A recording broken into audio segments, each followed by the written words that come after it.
अर्थशास्त्र पढ़ने के लिए घर या गांव छोड़कर बाहर जाने की कोई जरूरत नहीं। कक्षा 12 के लिए लगभग 200 कॉम्प्रिहेंसिव लेक्चर वीडियोस और साथ ही क्विक रिवीजन वीडियोस। साथ में आपको मिलेगा चैप्टर वाइज क्लास नोट्स, सर्वाधिक महत्वपूर्ण प्रश्नोत्तर एवं पिछले वर्षों के प्रश्न पत्र। ये पूरी सामग्री सर्वश्रेष्ठ सामग्री मात्र 2400 रुपए में। यूपीएससी परीक्षाओं, पीसीएस, पीजीटी, टीजीटी, एसएससी जैसी परीक्षाओं के लिए हिंदी माध्यम के विद्यार्थियों के पास अर्थशास्त्र की नींव मजबूत करने का इससे बेहतर कोई अन्य विकल्प नहीं। जल्दी कीजिए, ऑफर लिमिटेड समय तक। हेलो फ्रेंड्स, बहुत दिन से डिमांड आ रही थी कि सर किसी भी तरह से जो हमारा मॉडल पेपर है या जो मोस्ट इंपॉर्टेंट क्वेश्चंस है या जो एक्सपेक्टेड क्वेश्चंस हैं उनको लेकर के एक वीडियो बना दीजिए। हम लोग भी वेट कर रहे थे, बहुत सारे काम में घिरे हुए थे और जैसे ही हमें मौका मिला हम लोग अपनी सीरीज़ लेकर के आ गए हैं। यूपी, एमपी, झारखंड और आपका राजस्थान और सीबीएसई, इन 5 बोर्ड्स को हम लोग कवर करेंगे। कक्षा 10 के सारे विषयों के लिए आपको वीडियोस मिलना स्टार्ट हो जाएंगे और साथ ही आपको मिलेंगे कक्षा 12 के लिए भी इकोनॉमिक्स, अकाउंटेंसी और बिजनेस स्टडीज़। जो विषय मैंने पढ़ाए हैं कम से कम उनके वीडियोस आपको मिल जाएंगे बोर्ड एग्जाम्स में जो क्वेश्चंस एक्सपेक्टेड है। अच्छा, अभी कुछ स्टूडेंट्स ऐसे भी हैं जिनको लगता है कि सर यहाँ पे तो लिखा हुआ है क्या यूपी बोर्ड, इसका मतलब ये सिर्फ यूपी बोर्ड के लिए है क्या? तो ध्यान रखो, ध्यान से समझो, जो भी आप लोगों का अभी ऑफिशियल पाठ्यक्रम है, ऑफिशियल पाठ्यक्रम का मतलब समझते हैं, आधिकारिक रूप से जो भी आपका पाठ्यक्रम है वो क्या है। आधिकारिक रूप से पाठ्यक्रम में अगर आपकी एनसीईआरटी की बुक्स हैं तो यूपी, एमपी, झारखंड, बिहार, उत्तराखंड, हिमाचल प्रदेश, छत्तीसगढ़, हरियाणा, ठीक, एचपी है ये हिमाचल प्रदेश और ये हरियाणा है, और आपका साथी में दिल्ली। यहाँ के लोग, इसमें मैंने क्या किया है, राजस्थान को छोड़ दिया है अभी। क्यों? राजस्थान में इकोनॉमिक्स का सीन थोड़ा सा अलग है, बाकी का सीन अलग नहीं है। तो इसी को एक एक करके पूरा देखेंगे, डिटेल में समझेंगे और सारे वीडियोस अपने चैनल पर पड़े हुए हैं। साथ ही में जो वीडियोस नहीं पड़े हुए हैं चैनल पर और रिटन मटेरियल है, वो सारा का सारा रिटन मटेरियल आप लोगों के लिए अभी अवेलेबल है। 2100 रुपये में है, जिसमें कम से कम 205 के आसपास वीडियोस है, जिसमें समष्टि और व्यष्टि को बहुत ही डिटेल में एक्सप्लेन किया गया है। बहुत सारे लोग जो कंपटीशन की तैयारी करते हैं, पीजीटी एग्जाम है, टीजीटी एग्जाम है और साथ ही में यूपीएससी के लिए अपना बेस तैयार कर रहे होते हैं इकोनॉमिक्स का, उनके लिए भी ये वीडियोस बहुत ही ज़्यादा रिलेवेंट हैं। वो सब कुछ आपको इकोनॉमिक्स में पूरा जो पैकेज है उसमें मिल जाता है। साथ ही में रिटन मटेरियल मिलता है जिसमें आपको चैप्टर वाइज नोट्स मिल जाते हैं, इंपॉर्टेंट क्वेश्चंस विद आंसर्स मिलते हैं और साथ ही आपको मिलता है प्रीवियस ईयर क्वेश्चन पेपर्स। तो कहीं और जाने की आवश्यकता नहीं रह जाती है। बहुत सारे लोग हैं जो गांव में रहते हैं, ऐसी जगह पर रहते हैं जिनके लिए कोचिंग, ट्यूशन, अच्छे स्कूल जा पाना मुश्किल होता है और बाहर रहने का खर्चा भी बढ़ जाता है। ये सारी चीज़ों की दिक्कत नहीं आती। तो चलिए स्टार्ट करते हैं आज हम लोग अपना पहला डिस्कशन हमारे बोर्ड एग्जाम्स को लेकर के। तो सिर्फ यूपी के लिए नहीं है, मैंने जितने भी बोर्ड्स के नाम लिए उन सारे लोगों के लिए रेलिवेंट है। होता क्या है, 3 घंटे 15 मिनट का आपका एग्जाम रहता है। अब इस 3 घंटे 15 मिनट में जो शुरू के 15 मिनट होते हैं वो दे दी जाते हैं, आपको कॉपी नहीं दी जाती है, आपको कोई क्वेश्चन पेपर पकड़ा दिया जाता है नॉर्मली, जिससे कि आप क्वेश्चन पेपर को एक बार पढ़ लो। अलग अलग बोर्ड्स में थोड़ा सा अलग अलग सीन है। जो अल्टीमेटली आपको 3 घंटे मिलते हैं जिसमें आपको लिख करके आना होता है, तो वो लगभग वो 3 ही घंटे का रहता है। ये 15 मिनट आपको क्वेश्चन पेपर को देखने के लिए मिल जाते हैं। कई लोग घबराया करते थे, इस तरह से ये सारी चीज़ें की गई हैं। सभी प्रश्न अनिवार्य हैं। अंतिम प्रश्न जो होता है उसमें 7 नंबर के प्रश्न होते हैं, 7 में से 6 करने होते हैं, ठीक है। तो सारे प्रश्न अनिवार्य हैं, बस अंतिम वाला जो ऑप्शन है उसको छोड़ करके 1 से 12 तक बहुविकल्पी प्रश्न है। झारखंड में 40 नंबर का ये आने लगा है, ठीक है। तो बस यही है कि पैटर्न अलग अलग है, आप समझ रहे हैं ना। कहीं पर बहुविकल्पी ज़्यादा आ जाएंगे, कहीं पर अति लघु उत्तरी ज़्यादा आ जाएंगे, कहीं पर लघु उत्तरी प्रश्न ज़्यादा आ जाएंगे, कहीं पर दीर्घ उत्तरी प्रश्न ज़्यादा आ जाएंगे। इससे ज़्यादा कोई अंतर नहीं पड़ेगा। जो सिलेबस है बहुत हद तक कॉमन है, ठीक। जिनका केवल सही उत्तर अपनी उत्तर पुस्तिका में लिखना है, जो बहुविकल्पी प्रश्न है उनका, प्रश्न संख्या 13 से 16 यानी कि 13, 14, 15, 16 4 आपके अति लघु उत्तरीय प्रश्न हैं, ठीक। तो हम लोग देखिए करते चले जाते हैं, आपको ये भी समझ में आ जाएगा। 1 से 12 तक एक एक अंक के प्रश्न हैं, तो कितने अंक होगा टोटल? 12। 13 से 16 आपके लघु उत्तरीय हैं, कितने कितने के हैं? 4 अंक के हैं, यानी कि 4 गुणे 4 कितना हो जाएगा? 16, ठीक। अच्छा, फिर 17 से 22 ये कितने प्रश्न हो गए? ये आपके प्रश्न हो गए 6। ये 5-5 अंक के हैं, तो ये आपके हो जाएगा 30 अंक का, ठीक है। और उसके बाद से 23 से लेकर के 28 तक ये आपके दीर्घ उत्तरीय प्रश्न है। इसी में आपको एक विकल्प भी मिल जाता है कभी कभी, तो ये 23 से 28 आपके 6 प्रश्न अगर आप करोगे 7 अंकों के तो 42 हो जाएगा। 42, 30, 72, 72 में आप 28 जोड़ोगे तो कुल आपका जो है पूर्णांक हो जाएगा 100 अंकों का। ठीक, इसी के हिसाब से करना है। चलिए स्टार्ट करते हैं। अभी इसमें स्टार्ट करने के टाइम पर थोड़ा सा ये समझना कि इसमें देखो आपको तुरंत ही उत्तर दिख जाता है, पहले से उत्तर मत देखना, आराम से समझते हुए एक एक करके खुद से करोगे तो ज़्यादा अच्छा रहेगा, प्रैक्टिस होती रहेगी, आपको समझ में आएगा आप कहाँ गलत कर रहे हो कहाँ सही कर रहे हो। निम्नलिखित में से कौन सी अपूर्ण प्रतियोगिता, पूर्ण प्रतिस्पर्धी प्रतियोगिता की हम लोगों ने बात की थी परफेक्ट कंपटीशन की 4th चैप्टर में। यहाँ पर क्या सीन है, अपूर्ण प्रतियोगिता की बात की जा रही है। तो वस्तु विभेद होता है क्या, वस्तु विभेद अपूर्ण प्रतियोगिता में निश्चित रूप से होगा। क्यों, क्योंकि पूर्ण प्रतियोगिता में किसी भी तरह की वस्तु में कोई भी अंतर नहीं होता है, सारी की सारी वस्तुएं कैसी होती हैं, आइडेंटिकल हुआ करती थी। तो अपूर्ण प्रतियोगिता में ये बात तो सही हो गई। बाजार का पूर्ण ज्ञान, ये तो पूर्ण में हुआ करता था, अपूर्ण में नहीं होगा, यानी कि आपका ऑप्शन जो ए है वो सही हो जाएगा। ठीक, अच्छा दूसरा क्या है, वितरण निम्नलिखित में से किससे संबंधित है। कितना आसान प्रश्न है, वस्तुओं के उत्पादन से। तो प्रक्रिया क्या क्या होती है, उत्पादन होता है, ठीक है, उनका फिर वितरण होता है, फिर क्या होता है, उपभोग भी होता है। ठीक, ये फंडामेंटल प्रक्रिया हुआ करती थी, याद है आपको। वितरण किसका होता है, संसाधनों का। संयुक्त उत्पादन के साधनों में बंटवारे से, बंटवारे को क्या बोलते हैं, वितरण ही तो बोलते हैं, बांट देना। ठीक, तो आपका ये उत्तर हो गया। वस्तुओं के उपभोग से, भाई ये तो अलग बात हो गई। वस्तुओं की कीमत निर्धारण से, ये तो मांग और पूर्ति पर निर्भर करेगा। तो यहाँ पर आपका उत्तर हो जाएगा बी। ठीक, अच्छा निम्न में से कौन से कर को किसी अन्य को हस्तांतरित नहीं किया जा सकता। ये प्रश्न थोड़ा इंटरेस्टिंग हो गया।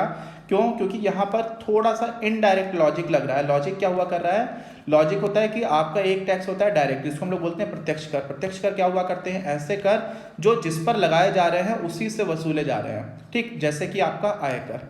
अच्छा दूसरा क्या होता है आपका, बहुत सारे कर हैं, जैसे जीएसटी है। जीएसटी आपने कुछ भी खरीदा, अभी टूथपेस्ट खरीदा, क्या खरीदा, टूथपेस्ट। अब जो टूथपेस्ट खरीदा उसमें लिखा रहता है MRP, maximum retail price inclusive of all taxes, सभी करों सहित। यहाँ पर पैसे आप दे रहे हो, अल्टीमेटली आपके ऊपर लग रहा है, लेकिन जब वसूला गया था तो आपसे नहीं वसूला गया था, जिसने टूथपेस्ट बनाया गया था उससे वसूला गया था।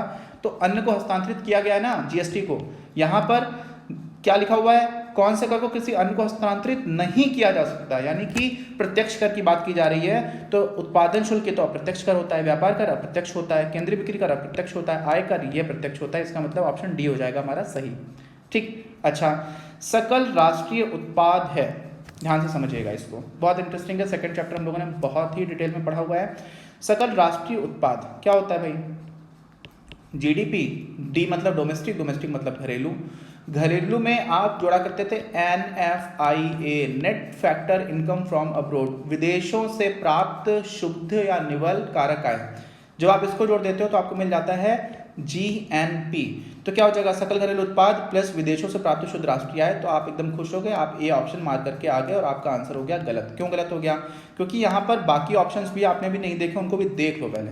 क्या लिखा हुआ है, शुद्ध राष्ट्रीय उत्पाद प्लस मूल्यह्रास। क्या लिखा हुआ है, प्लस मूल्यह्रास। अब समझ लो क्या होता है मूल्यह्रास, क्या होता है आपको पता है ना।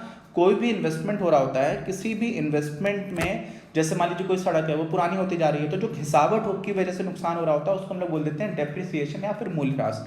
अब आपका मान लीजिए जीडीपी है, जीडीपी से आप अगर डेप्रिसिएशन को घटा दोगे, डेप्रिसिएशन को हम लोग क्या बोलते हैं, मूल्यह्रास, तो आपको क्या मिल जाएगा, जी की जगह एन हो जाता है। क्या हो जाता है, जी की जगह एन। जी मतलब क्या होता है, ग्रॉस यानी कि सकल, और एन मतलब क्या हो जाता है, नेट यानी कि निवल। तो सकल से निवल जाने के लिए क्या करते हैं हम लोग, डेप्रिसिएशन को घटा देते हैं। तो यहाँ पर क्या हो जाएगा, एनडीपी हो जाएगा। यहाँ पर क्या लिखा हुआ है, एनएनपी। एनएनपी में आप मूल्यह्रास जोड़ोगे तो आपको क्या मिल जाएगा, जीएनपी मिल जाएगा। क्यों, क्योंकि जब जीएनपी में आप मूल्यह्रास को घटा रहे थे तो आपको एनएनपी मिल रहा था। अब वही चीज जो घटाने वालों को जब आप इधर ले जाओगे तो साइन परिवर्तित हो जाएगा, माइनस से प्लस हो जाएगा। तो एनएनपी प्लस मूल्यह्रास तो आपको मिल जाएगा जीएनपी, यानी कि ऑप्शन भी सही है। अब देख लो, अब जो थोड़ा लोग भी दिमाग रखते हैं ना, उन लोगों को कोई भी यहाँ पे समस्या नहीं आएगी। क्यों नहीं समस्या आएगी, उनको ये लगेगा कि यार देखो दो ऑप्शन तो सही हो नहीं सकते हैं एक साथ, ए पहला भी सही है दूसरा भी सही है। तो अब ध्यान से वो लोग पढ़ेंगे तो उनको लगेगा उपरोक्त सभी, तीसरा नहीं देखोगे तब भी आप डी मार्क करके आ जाओगे तो समस्या उतनी बड़ी नहीं रहेगी, क्योंकि इसको बोलते हैं हम लोग लॉजिकल अप्रोच होती है क्वेश्चंस की। लेकिन फिर भी तीसरा देख लेते हैं, राष्ट्रीय आय प्लस अप्रत्यक्ष कर माइनस अनुदान। ये क्या हुआ, यहाँ पर आपने क्या किया है, जो टैक्सेस थे नेट इनडायरेक्ट टैक्सेस और सब्सिडीज, उनको इनकॉर्पोरेट कर दिया। सब्सिडीज को हम लोग अनुदान कहते हैं, प्लस मूल्यह्रास। अच्छा राष्ट्रीय हुआ क्या करती थी, किसी को याद है, ये हुआ करती थी net national product at factor cost. Factor cost मतलब साधन लागत पर। साधन लागत में जब आप इसमें NIT यानी कि नेशनल इंस्टीट्यूट ऑफ टेक्नोलॉजी नहीं, नेट इनडायरेक्ट टैक्सेस को जोड़ दिया करते थे और सब्सिडीज को घटा देते थे, तो हमें क्या मिल जाता था? तो हमें मिल जाता था NNP ही किस पर? मार्केट प्राइसेस पर, बाजार कीमतों पर। और मार्केट प्राइसेस को हम लोग MP कई बार नहीं भी लिखते, यानी कि सिर्फ NNP अगर लिखा हुआ है इसका मतलब क्या हो जाएगा कि NNP MP की बात की जा रही है। तो अगर NNP MP आपको मिल गया, यानी कि आप इन दोनों को मिलाकर के कहां पर पहुंच गए? शुद्ध राष्ट्रीय उत्पाद पर पहुंच गए ऑलरेडी, और फिर से आपने मूल्य ह्रास को ऐड किया तो फिर से आपको GNP मिल जाएगा। इसका मतलब उपरोक्त सभी इसका उत्तर हो जाएगा, तो इसका ऑप्शन हो जाएगा D। आगे बात समझ में, काफी इंपॉर्टेंट है। ये आएगा ही, ये मान लो ये आएगा ही, 1 नंबर में आएगा, 4 नंबर में आएगा, 5 नंबर में आएगा, 7 नंबर में आएगा, कहीं ना कहीं तो आएगा ही आएगा। ठीक, अच्छा आगे बढ़ते हैं। भारत में नोटों के निर्गमन पर किस बैंक का एकाधिकार है? ये तो बच्चों वाला प्रश्न है भैया, सबको मालूम है। RBI गवर्नर के साइन होते हैं नोट पर कि नहीं होते हैं? मैं धारक को 10 रुपये अदा करने का वचन देता हूँ, ये इसका ऑप्शन हो गया। आगे बढ़ते हैं। अति लघु उत्तरीय प्रश्न। अब यहाँ पर अति लघु उत्तरीय थोड़ा मजाक वाली बात है, क्योंकि जो डिस्ट्रीब्यूशन है वो 1 का है, फिर 4 का है, फिर 5 का है, फिर 7 का है। ये क्या है? अंक है, तो 1 से एकदम से बड़ी जंप हो रही है और 4 से 5 में एक ही अंक की जंप हो रही है, जबकि जो शब्द हैं वो आपको बहुत ज़्यादा लिखने पड़ जाते हैं। 5 में 50 शब्दों में आप लिख रहे होते हो, 4 में 25 शब्दों में लिख रहे होते हो। कोई बात नहीं, अपना अपना है, सब अलग अलग बोर्ड्स का अलग अलग सीन है, कोई बात नहीं, चलते हैं। सकारात्मक अर्थशास्त्र और आदर्शक अर्थशास्त्र में उपयुक्त उदाहरण सहित अंतर स्पष्ट कीजिए। देखो, हम लोगों ने जो भी आंसर्स लिखे हुए हैं काफ़ी डिटेल में लिखा हुआ है। आप लोगों को क्या समझना है कि आप लोगों के लिए 4 अंक का अगर आया और अति लघु उत्तरीय है तो 25 शब्दों में आपको लिख करके आना है। ठीक, तो हम लोगों ने जो बनाया हुआ है वो ज़्यादा विधिवत उत्तर लिखा हुआ है, आप उतना नहीं भी लिखोगे तो भी चलेगा। लेकिन होता क्या है, सकारात्मक में क्या होता है? सकारात्मक में होता है आंकड़ों की बात की जाती है। किसकी बात की जाती है? आंकड़ों की।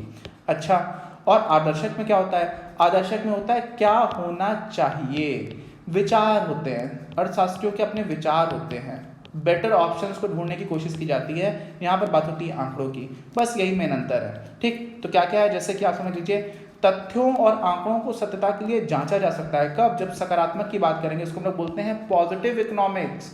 ठीक, आदर्शात्मक को हम लोग क्या बोलते हैं? Normative economics. क्या उसको बोलते हैं? नॉर्मेटिव, इंग्लिश में।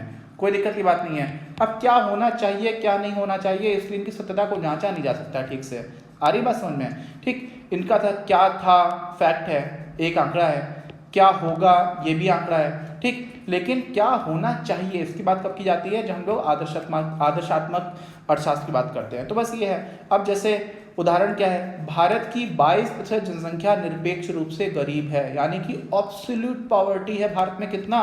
22% पॉपुलेशन में। तो ये एक फैक्ट है, एक तथ्य है। तो ये क्या हो गया आपका? सकारात्मक अर्थशास्त्र के अंतर्गत इस तरह का वाक्य आएगा सुनने में। ठीक, अच्छा, अब मनरेगा। मनरेगा क्या है? महात्मा गांधी राष्ट्रीय ग्रामीण रोजगार गारंटी अधिनियम एक दिन देश में बेरोजगारी की समस्या का अंत करेगा। अब इसकी जांच कैसे कर पाओगे? आप कहोगे यहाँ पे चाहिए तो लिखा नहीं है, भाई ये एक ऐसा विचार है। ठीक है, तो क्या होगा, इस तरह के जो स्टेटमेंट्स आते हैं वो आपके आदर्शात्मक के अंतर्गत आ जाते हैं। ठीक, अच्छा, आगे बात समझ में, आगे बढ़ते हैं। मांग से क्या अभिप्राय है? वाह, इतना आसान प्रश्न। बाजार मांग का आशय स्पष्ट कीजिए। मांग क्या होती है? हम लोग 2 चीजें लेकर के चलते हैं कि वस्तुओं के दिए गए मूल्य, यानी कि जो वस्तुओं का मूल्य है वो फिक्स्ड है, और जो भी उपभोक्ता है उसकी आय भी फिक्स्ड है, यानी कि निश्चित आय है और दिए गए वस्तुओं का मूल्य फिक्स्ड है। ऐसी स्थिति में उपभोक्ता द्वारा किसी वस्तु की जो मात्रा खरीदने की इच्छा प्रकट की जाती है और खरीदने में समर्थता जताई जाती है। क्या है? इच्छुक और समर्थ। ऐसा नहीं कि इच्छा तो मेरी है BMW गाड़ी खरीदने की, लेकिन मेरी सामर्थ्य नहीं है। तो अगर मैं समर्थ नहीं हूँ वो काम करने में, सामर्थ्यशाली नहीं हूँ, तो फिर उसको मांग नहीं कहा जा सकता। क्यों? क्योंकि हम लोग थोड़ा सा क्रूर सिस्टम की बात करते हैं। क्रूर समझते हैं क्या? क्योंकि कैपिटलिस्ट इकोनॉमी की बात करते हैं। यहाँ पर आपको बाजार में चीजें खरीदने को मिलेंगी। ठीक है, तो मांग से क्या अभिप्राय हो गया? वस्तु की मात्रा जिसे एक उपभोक्ता वस्तु के दिए गए मूल्य और किसी निश्चित आय पर खरीदने के लिए इच्छुक और समर्थ है, उसे उस वस्तु की मांग कहते हैं। बस हो गया, इतनी सी बात। अच्छा, आगे क्या बात है? आगे है बाजार मांग की बात भी करनी है। तो बाजार मांग में आप लोगों को याद होगा, हम लोगों ने हॉरिजॉन्टल समेशन यानी कि समस्तरीय संकलन की बात की थी। समस्तरीय समाकलन भी इसको बोला करते हैं। क्या हो जाता है? सारे उपभोक्ताओं का आपने मांग वक्र लिया, सबको हॉरिजॉन्टली यानी कि समस्तरीय जोड़ दिया, तो आपको बाजार मांग मिल जाती है। अब जिसको समझ में नहीं आया वो सोचेगा क्या बता दिया सर ने, तो आराम से फिर से सुन लो। यहाँ पर क्या है? बाजार मांग, मान लीजिए बाजार में 2 ही लोग हैं, आप हो और मैं हूँ। आपको 10 रुपए पर कितने पे? 10 रुपए पे आप 2 क्रिकेट गेंद खरीद सकते हो, ठीक। और मैं गरीब आदमी हूँ, मैं बोलता हूँ 10 रुपये होगा तो मैं एक ही खरीद पाऊंगा। अच्छा, बाजार में कितने लोग हैं उपभोक्ता? 2, एक आप एक मैं, दोनों मिला के कितना खरीद सकते हैं? 3। तो पूरा बाजार 3 खरीद पा रहा है बस। तो इसमें क्या हो जाएगा, प्राइस आपका ये था, इधर हम लोग प्राइस दिखाते हैं, इधर हम लोग डिमांड दिखाते हैं, क्वांटिटी डिमांडेड होता है एक्चुअली, इधर भी प्राइस है, इधर क्वांटिटी डिमांडेड है, ये आपका बाजार में हो जाएगा प्राइस और क्वांटिटी डिमांडेड। अब क्या हुआ, 10 तो यहाँ पर भी है, 10 ही यहाँ पर भी है, तो बाजार में भी 10 ही रुपये की बात की जा रही है ना, लेकिन क्वांटिटी क्या थी, यहाँ पर आप 2 खरीद रहे थे, यहाँ पर 1 ही खरीदा जा रहा था, तो दोनों को मिलाकर के 3 खरीदा जा रहा है। तो क्या हो जाएगा, इसी तरह से सारे पॉइंट्स को जोड़ दोगे तो आपको मिल जाएगा बाजार मांग। इसको हम लोगों ने बहुत ही डिटेल में चर्चा कर रखी है, कोई भी दिक्कत है तो आप वीडियो जाकर के देख सकते हैं, पैकेज में आपको सारे वीडियोस एक साथ मिल जाएंगे। जिन्होंने पढ़ाई नहीं की, बहुत सारे लोग डर रहे हैं, भाई 50 घंटे का सिलेबस है, 50 घंटे में आप आराम से कंप्लीट कर सकते हो और 95% मार्क्स हंसते खेलते आ जाएंगे। गलतियां करके नहीं आओगे तो, गलती कर दोगे ज़्यादा, पढ़ा अच्छे से है तो 85 मार्क्स आ जाएंगे। इससे कमाना बनता नहीं है। आगे बढ़ते हैं, क्या है, उपभोक्ता के बजट प्रतिबंध से क्या आशय है, बजट सेट से क्या अभिप्राय है। कितना आसान प्रश्न है। ऐसे हम लोग बनाया करते थे, कैसे बनाते थे, ऐसे बनाते थे, तो आपको ठीक से दिखा देता हूँ। इसी में क्या होती थी, ऐसी लाइन खींच देते थे, ये आपकी बजट रेखा हो जाती थी। यहाँ पर हम लोग कर देते थे N/P2, यहाँ पर कर देते थे M/P1। ये पहली वस्तु की मात्रा दर्शाता था तब जब कोई इंसान अपनी पूरी की पूरी आय खर्च करते पहली वस्तु पर। M क्या होती थी, आय हुआ करती थी। यहाँ पर कौन सी मात्रा दिख रही है, दूसरी वस्तु को खरीदने में पूरी से पूरी आय खर्च कर दी गई तो इतनी मात्रा खरीद पाएगा। तो ये बजट रेखा है। इस बजट रेखा के अंदर जितने भी सेट मौजूद हैं जिनको खरीदा जा सकता है उन्हीं को बोल देते हैं हम लोग क्या मिला करके, बजट सेट। अच्छा, और ये जो रेखा है, इस रेखा के बाहर का कोई भी कॉम्बिनेशन, कोई भी संयोग नहीं खरीदा जा सकता। क्यों? क्योंकि इस बजट रेखा पर बजट खत्म हो जाता है, सैलरी खत्म हो जाती है, आमदनी खत्म हो जाती है। तो इससे ज़्यादा कैसे खरीदोगे, इसके बाहर नहीं खरीदा सकता, इसके अंदर खरीदा जा सकता है। इन्हीं को हम लोग बोल देते हैं क्या, बजट सेट। और ये आपकी जो लाइन है ये बजट रेखा है, इसी को हम लोग बजट प्रतिबंध कह देते हैं। ठीक, क्या लिखा हुआ है, वस्तुओं की वर्तमान कीमतों तथा अपनी आय के अनुसार, समझ रहे ना, यहाँ पर भी वस्तुओं की कीमतें फिक्स हैं और आदमी की आय निश्चित है। उपभोक्ता ऐसा कोई भी बंडल उसी सीमा तक खरीद सकता है जब तक उस बंडल की कीमत उसकी आय के बराबर या उससे कम रहे। सीधी सी बात है भाई, आपकी आमदनी 1000 रुपये है तो आप 2000 का सामान थोड़ी खरीद लोगे, 1000 तक का ही तो खरीद पाओगे, 800 का खरीद लोगे, 700 का खरीद लोगे, कम का खरीद सकते हो, ज़्यादा का नहीं। इसे ही बजट प्रतिबंध कहा जाता है। बजट सेट उन सभी बंडलों का संग्रह है जिन्हें एक उपभोक्ता वर्तमान बाजार कीमतों पर अपनी आय से खरीद सकता है। ठीक, अच्छा, अगला प्रश्न, मांग की लोच को समझाइए। ये सारे बहुत ही इंपॉर्टेंट प्रश्न हैं, ये आएंगे, आप ऐसे मान के चलो ये आएंगे, ठीक है ना, समझ रहे हो आप। मांग की लोच क्या है, मांग की लोच को वास्तव में लिखना चाहिए मांग की कीमत लोच, price elasticity of demand. Elasticity of demand की बात नहीं करते हैं इसमें, सीधा देखो लिखा हुआ तो वही आपको पढ़ा भी चुका हूँ, सीधा देखो फॉर्मूले में आपको ये 2 लाइंस दिख रही हैं, ये क्या होता है, ये निरपेक्ष मान निकालते हैं। क्या निकालते हैं, निरपेक्ष मान, इसको हम लोग इंग्लिश में बोलते हैं मॉड। अच्छा, लिखा क्या होता है, प्रतिशत परिवर्तन की बात होती है, प्रतिशत या आनुपातिक, ये ध्यान रखिएगा। ऐसा मत करके आ जाइएगा कि वस्तु की मांग में परिवर्तन बटे वस्तु की कीमत में परिवर्तन, नहीं, गलत हो जाएगा। वस्तु की मांगे की मात्रा में प्रतिशत परिवर्तन और वस्तु की कीमत में प्रतिशत परिवर्तन, जो आप ये करके आओगे तब आपका उत्तर सही होगा। और इसी को हम लोग क्या कर देते हैं, वैल्यू के टर्म्स में निकाल देते हैं आराम से। देखो यहाँ पर वो क्या रहा है, अगर आपने सीधे सीधे लिखा होता है वस्तु की मांग में परिवर्तन, तो वस्तु की मांग में परिवर्तन क्या हो जाता है, डेल्टा क्यू, और प्राइस में परिवर्तन क्या है, डेल्टा पी। तो क्या ये इलास्टिसिटी है, ये इलास्टिसिटी नहीं है। इलास्टिसिटी क्या होती है, वस्तु की मांग में प्रतिशत परिवर्तन, तो डेल्टा क्यू अपॉन क्यू करोगे आप और इस पूरे को भाग दोगे डेल्टा पी अपॉन पी से, और दोनों में 100 का गुणा था तो कट जाता है, इसीलिए आपको क्या मिल जाता है, delta Q upon delta P, जो यहाँ पर है ऑलरेडी, इसी में आप गुणा कर देते हो आगे पी अपॉन क्यू से। ये मिला करके जो है वो आपकी होती है प्राइस इलास्टिसिटी ऑफ डिमांड, मांग की कीमत लोच। ठीक, बाकी सारी चीजें लिखी हुई है, आप आराम से देख सकते हो। फिर आ जाती है मौद्रिक लागत और वास्तविक लागत में अंतर स्पष्ट कीजिए। इसका अंतर मैं आपको स्पष्ट कर देता हूँ, उत्तर लिखा हुआ है, जो पढ़ करके देखना चाहते हैं पढ़ करके देख लें। होता क्या है राजा बाबू, कोई भी आर्थिक गतिविधि होती है ना, मान लीजिए मुझे समोसे की दुकान मैंने बनाई, किसकी बनाई, समोसे की। अब समोसे में क्या क्या लगता है मुझे सब कुछ तो नहीं पता, लेकिन हाँ आटा तो लगता है। फिर गाना भी चलता था, जब तक रहेगा समोसे में आलू, बिहार के ऊपर लालू के ऊपर कुछ चला करता था। तो आलू और लालू यानी कि आलू की बात भी आ गई है ना। फिर कुछ तेल भी लगेगा, फिर मेरा कुछ यहाँ पर फिक्स्ड इन्वेस्टमेंट भी होगा, कढ़ाई खरीदनी पड़ेगी, तेल खरीदना पड़ेगा, बहुत सारी चीज़ें होंगी। तो ये सारे जो खर्चे होंगे मैं क्या लिखूंगा कि मैंने 10 रुपये का आटा लिया, 5 रुपए का आलू लिया, जो भी है हर चीज़ को मैं जिसको कीमत में लिखता चला जा रहा हूँ आराम आराम से जोड़ते हुए, जो मेरा समोसों को बनाने में खर्च हुआ, मान लीजिए मैंने सब कुछ खर्च किया 400 रुपये और मैंने 200 समोसे बना डाले, तो मैं क्या बोलूँगा कि मेरा औसतन एक समोसा 2 रुपये का बना कि नहीं बना। ठीक, तो ये वाली जो लागत है जो सीधे सीधे आप जोड़ करके निकाल करके आ पा रहे हो, इसको हम लोग बोल देते हैं मौद्रिक लागत। क्या बोल देते हैं? मौद्रिक लागत। तो आप सोचोगे वास्तविक लागत भी तो यही होती है, वास्तविक लागत कैसे कुछ अलग हो सकती है? तो मैं बोलूँगा कि वास्तविक लागत जो है ना वो बहुत ही ब्रॉड कॉन्सेप्ट है। क्या है? बहुत ही विस्तृत अवधारणा है। हम लोग कहते हैं कि भाई जब मेरी दुकान है, मेरी दुकान के बगल में कोई इंसान बैठा हुआ है, वो क्या कर रहा था? पढ़ाई कर रहा था। उसकी पढ़ाई मेरे समोसे बनाने से डिस्टर्ब हो रही है। क्यों? क्योंकि मैं समोसा बनाते हुए गाने भी गाता हूँ। ठीक, तो क्या हो रहा है?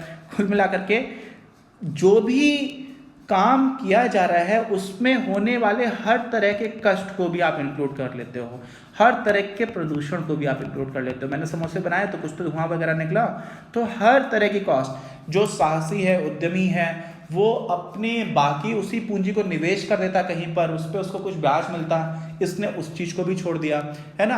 आसपास के लोगों को, समाज को कुछ कष्ट हो रहा है, वो कष्ट भी सहना पड़ रहा है समोसे को बनाए जाने की प्रक्रिया में। तो ये सारी चीज़ें जो हम जोड़ लेते हैं तब हमें मिलती है क्या? वास्तविक लागत। अब आप सोचोगे यार वास्तविक लागत की गणना कैसे की जाएगी?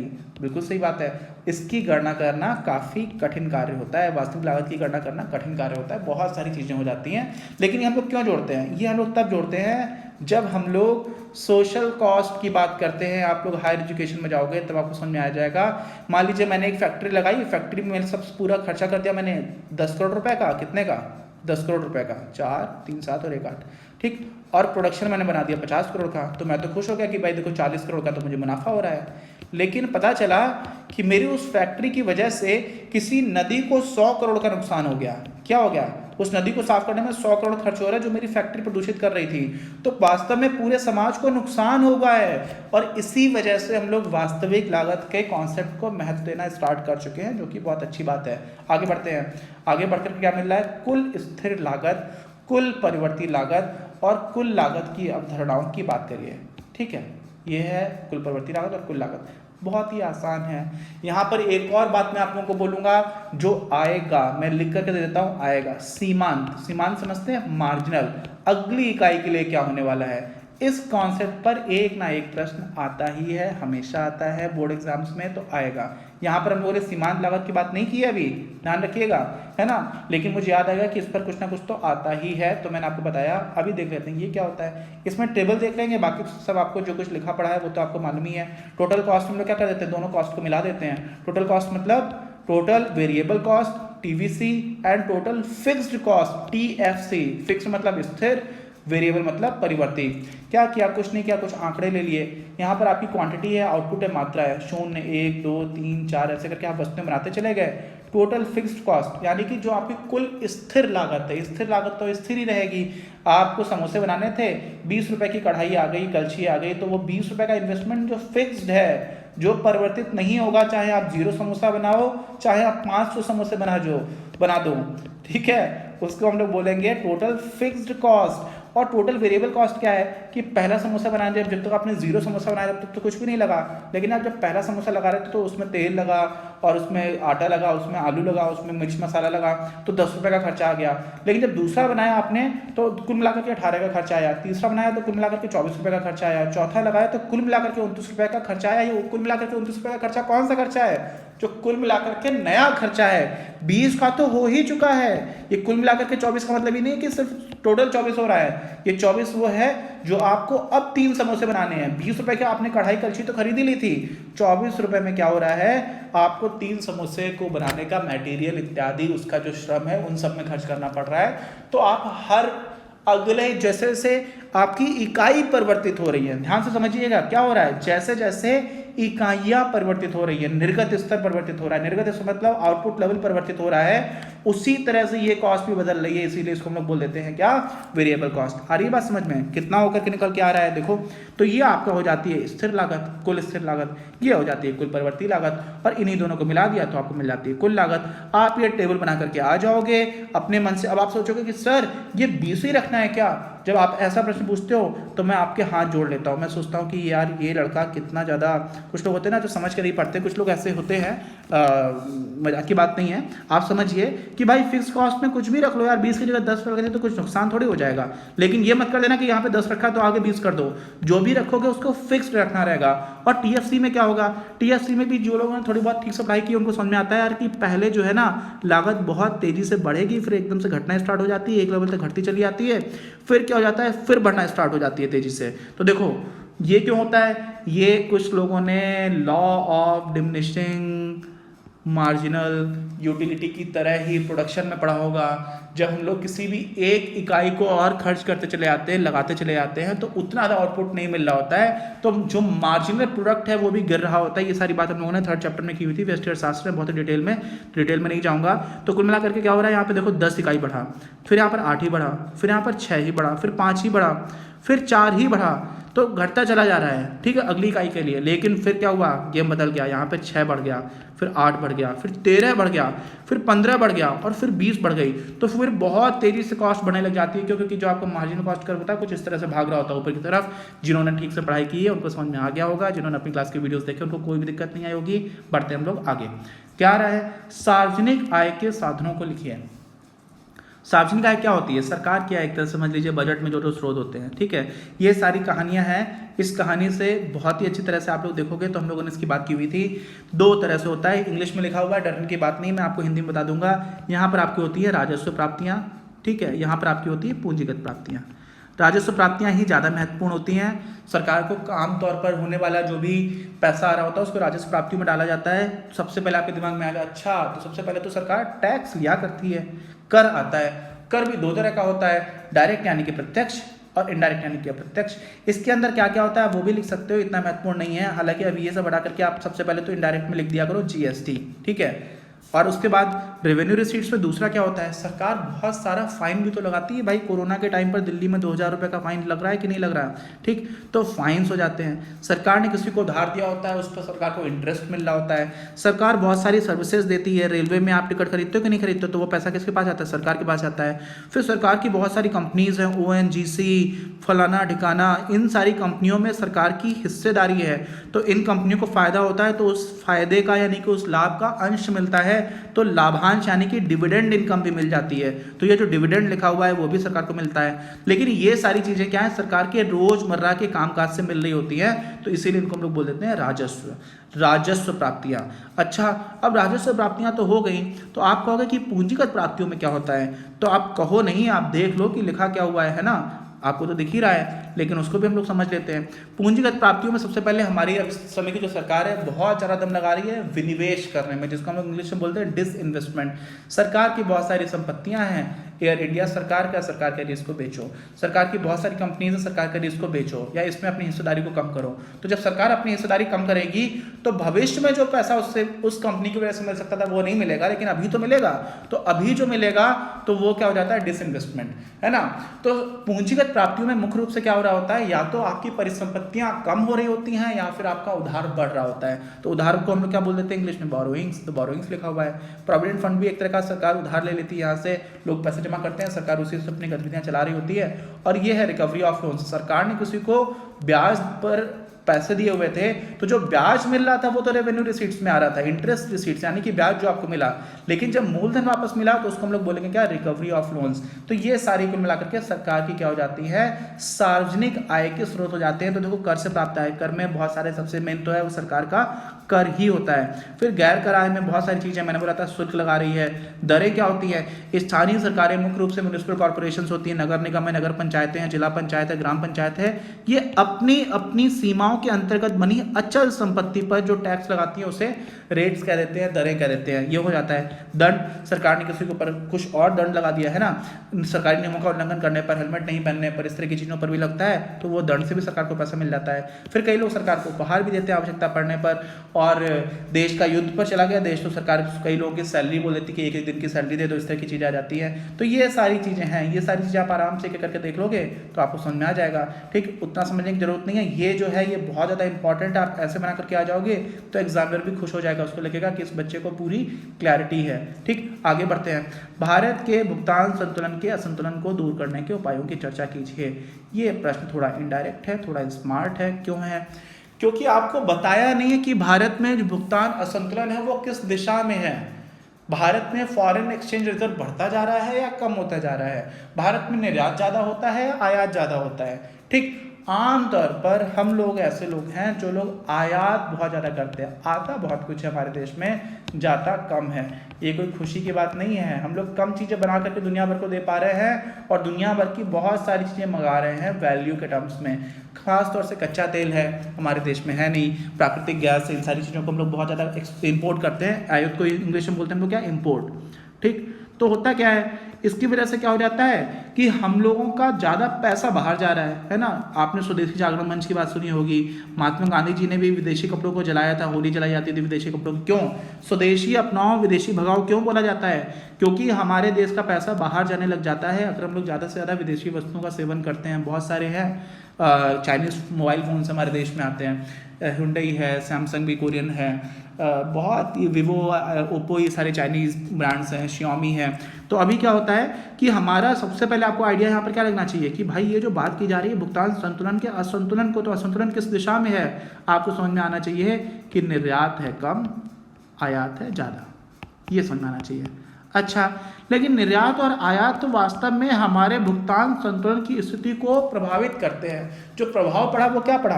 वो प्रभाव ये पड़ा कि फॉरेन एक्सचेंज जो हमारा है, विदेशी मुद्रा कोष जो है, उसके ऊपर दबाव रहता है, वो कम होने की तरफ दबाव रहता है, वो कम हो सकता है। तो कहाँ से पैसे ला सकते हैं?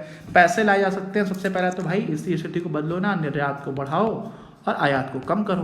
तो क्या होना चाहिए? निर्यात को प्रोत्साहन, सरकार प्रोत्साहन दे। कैसे दे सकती है प्रोत्साहन? सरकार निर्यात पर जो भी आप चीज़ें बना रहे हो एक्साइज ड्यूटी लगाती है, उत्पादन शुल्क लगाती है कि नहीं लगाती है?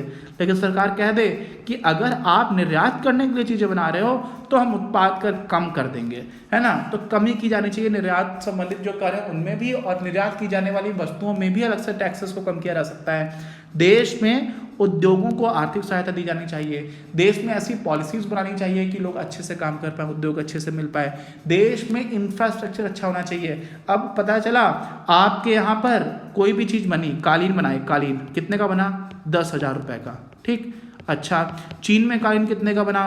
11,000 रुपये का। अब दोनों लोगों ने जाकर के कालीन बेचा अमेरिका में, तो अमेरिका वाले तो कहेगा भारत का तो कालीन सस्ता है, तो भारत का कालीन खरीद लेगा, चीन का नहीं खरीदेगा। लेकिन भाई कालीन यहाँ से बना बनाया सीधे सीधे थोड़ी पहुँच जाता है, रास्ते में आती है ट्रांसपोर्टेशन कॉस्ट, और भारत में सड़कें हैं खराब। अब वही 10,000 का जो था उस पर 4,000 रुपये लग गया किराया, और चीन वाले में किराया लगा 2,000 रुपये का। तो चीन का जो कुल लागत लगी वो बढ़ गई 13,000 की, आपकी हो गई 14,000 की। तो अब चीन का सामान बिकेगा कि नहीं बिकेगा? क्योंकि उनका सस्ता पड़ गया। सस्ता क्यों पड़ गया? क्योंकि इंफ्रास्ट्रक्चर वहाँ पर अच्छा है, वहाँ की सड़कें, वहाँ पर निर्यात आयात, ये सारी चीज, सॉरी निर्यात आयात नहीं, यातायात व्यवस्था ज़्यादा अच्छी है। तो ये सारी चीज़ें हैं, मतलब कुल मिलाकर के आप निर्यात को प्रोत्साहन दो, पहली चीज़। और दूसरा है कि आप आयात में कमी करो। आयात में कमी कैसे की जा सकती है? बहुत सारे तरीके हैं। अभी हमारे देश में सबसे ज़्यादा आयात किस चीज़ का होता है? क्रूड ऑयल का, कच्चे तेल का हम लोग करते हैं। कच्चे तेल को कैसे हटाया जा सकता है? सौर ऊर्जा अपनाओ, विंड मिल्स को ज़्यादा प्रयोग करो, बिजली बचाओ, गाड़ी से कम घूमो, है ना, पब्लिक ट्रांसपोर्ट का यूज़ करो, ये सारी चीज़ें हैं। आयात करो में आप वृद्धि कर दो। सरकार कह देगी नहीं, बाहर से ज़बरदस्ती कोई ऐसी चीज़ खरीदो तो टैक्सेस बढ़ाए जा सकते हैं। हालांकि करना मुश्किल होता है क्योंकि विश्व व्यापार संगठन, वर्ल्ड ट्रेड ऑर्गेनाइजेशन जैसी संस्थाएं टैक्सेस को कम कराने की दिशा में बहुत दिनों से काम कर रही हैं भूमंडलीकरण के नाम पर, और सरकार उस तरह के दबावों को झेल करके आगे नहीं बढ़ पाती है। तो सरकार ये सारी चीज़ें कई नहीं कर सकती, बट फिर भी हम लोग इंडिविजुअल लेवल पर बहुत कुछ कर सकते हैं। अच्छा, फिर विदेशी ऋणों का प्रयोग। अब सरकार ने क्या किया? बाहर से ऋण ले लिया तो फॉरेन एक्सचेंज में सीधा सीधा डॉलर्स आ गए ना। मान लीजिए हम अमेरिका के पास थे झोली फैला करके, और हमने उन्हें बोला कि आप लोग हमें 200 बिलियन डॉलर का लोन दे दीजिए, तो हमारा फॉरेन एक्सचेंज में पैसा आ गया कि नहीं आ गया? अब ये लोन आपका आ तो गया, तो जिस टाइम पर आपकी एकदम से हालत खराब हो उस टाइम पे तो आपको मदद कर दी, लेकिन ये आपको उन्होंने दान थोड़ी दे दिया है। ये जब वापस करोगे तो क्या हो जाएगा? भुगतानों को अदा करते समय कठिनाई होगी, यानी कि ये आपको टेम्परेरी बेनिफिट देता है। तो जो परमानेंट वाली चीज़ है वो तो आपको निर्यात और आयात के की जो स्थिति है उसको बदलने से ही आएगा। भारत में सर्विसेज को आप बढ़ाओ, अपने देश का मानव संसाधन अच्छा करो। आपके देश के सॉफ्टवेयर इंजीनियर अमेरिकन कंपनीज के लिए काम कर रहे हैं, आप ऐसे देश में लोगों को लेकर के आओ कि आपके देश की कंपनी अमेरिका में जाकर के काम अच्छा कर रही हो, है ना। तो ऐसे लोगों की आवश्यकता है। अच्छा, विनिमय नियंत्रण भी एक तरीका होता है, हम लोग इसमें एक्सचेंज को रेगुलेट करने की कोशिश करते हैं, जिससे कि देश क्या करता है, अपने देश की मुद्रा की कीमत को निर्धारित करने में थोड़ा बहुत हस्तक्षेप कर देता है। मान लीजिए हम लोग रुपए को सस्ता करते हैं, क्या करते हैं, रुपए को सस्ता करते हैं। अगर रुपए सस्ता हो जाएगा तो भारतीय वस्तुओं की कीमत, भारतीय सामान की कीमत अमेरिकन डॉलर्स के टर्म्स में सस्ती हो जाएगी, तो अमेरिका के लोग ज़्यादा भारत का सामान खरीदने लग जाएंगे। ऐसी चीज़ें भी हो सकती हैं, लेकिन ये भी बहुत हद तक थोड़ा सा शक की निगाह से और बुरी नज़र से देखा जाता है अंतर्राष्ट्रीय लेन देन में। चीन ऐसा बहुत कुछ किया करता था, तो चीन को बुलाता है कि China is a currency manipulator, वो अपनी मुद्रा में छेड़खानी करके इस तरह का काम करता है, जिसके और भी अलग अलग लेवल पर निगेटिव कॉन्सिक्वेंसेस होते हैं राजनीतिक स्तर पर। और ग्लोबलाइजेशन में जब लोग बहुत सारी चीज़ें कर रहे होते हैं तो उसमें समस्या आ रही होती है, लेकिन कुल मिलाकर के जो सबसे अच्छा सोल्यूशन है वो क्या है, निर्यात बढ़ाओ और आयात को कम करो। आगे बात समझ में। अगला प्रश्न देखते हैं। अगला प्रश्न क्या है, कुल उत्पाद, सीमांत उत्पाद। मैंने बताया था कि सीमांत में कुछ ना कुछ तो आएगा ही, और औसत उत्पाद की अवधारणाओं को समझाइए। टेबल बना सकते हो और इसमें भी बहुत ही आसान है। कुल उत्पाद क्या होता है, एक निश्चित अवधि में उत्पादन के साधनों की किसी विशेष मात्रा से फर्म द्वारा उत्पादित उत्पादन का कुल जोड़ कुल उत्पाद कहलाता है। ठीक, उत्पादन के साधनों की किसी विशेष मात्रा से, मतलब आपने 3 इकाई लेबर लिया, 4 इकाई आपने कैपिटल लिया, ठीक, तो कोई निश्चित मात्रा के लिए जो कुल उत्पादन हो रहा है उसकी बात करोगे। अच्छा, औसत उत्पाद। अब आप ये सोचो कि यहाँ पर 3 लेबर है और 4 कैपिटल यानी कि 4 इकाई पूंजी लगी हुई है, तो आप पूंजी के हिसाब से निकालोगे या फिर श्रम के हिसाब से निकालोगे, लेबर के हिसाब से निकालोगे या कैपिटल के हिसाब से निकालोगे। इसीलिए कुल उत्पाद छोड़ करके जब भी हम लोग सीमांत उत्पाद और औसत उत्पाद की बात करेंगे ना, तो वहां पर हमेशा ही हम लोग एक और लेटर का यूज करने लग जाते हैं। जैसे यहाँ पर APL लिखा हुआ है, एल का मतलब क्या हुआ, लेबर, लेबर का मतलब क्या होता है, श्रम। तो औसत उत्पाद और सीमांत उत्पाद की जो गणना है वो लेबर के टर्म्स में ही होगी या फिर कैपिटल के टर्म्स में ही होगी, यानी कि किसी एक पर्टिकुलर उत्पादन के कारक के टर्म्स में होगी। ऐसा नहीं आप बोल दोगे कि औसत उत्पाद जो है वो इतना है। क्यों? क्योंकि आपने ये नहीं बताया कि औसत आप लेबर से डिवाइड करके निकाल रहे हो या फिर आप औसत जो है वो कैपिटल से डिवाइड करके निकाल रहे हो। आ रही है बात समझ में? नहीं आ रही है तो आपको वीडियोस देखने चाहिए हमारे, ठीक है, क्योंकि हम लोगों ने इसके बाद बहुत डिटेल में क्योंकि थी। अच्छा, लेकिन जो सीमांत था उसकी तो बात अभी तक की ही नहीं, तो कर लेते हैं। सीमांत में क्या होता है, सीमांत में होता है 3 लेबर थे और 4 आपका कैपिटल है, 4 कैपिटल मान लीजिए फिक्स्ड है, तो आपने 36 वस्तुओं को बनाया, आपने चौथा लेबर लगाया तो आप 42 वस्तुओं को बना पा रहे हो। तो जब आपने नया लेबर लगाया तो कितना एक नया लेबर लगाया, अगला लेबर, तो एक नया लेबर आने से कितनी नई वस्तुएं बन गई, 6।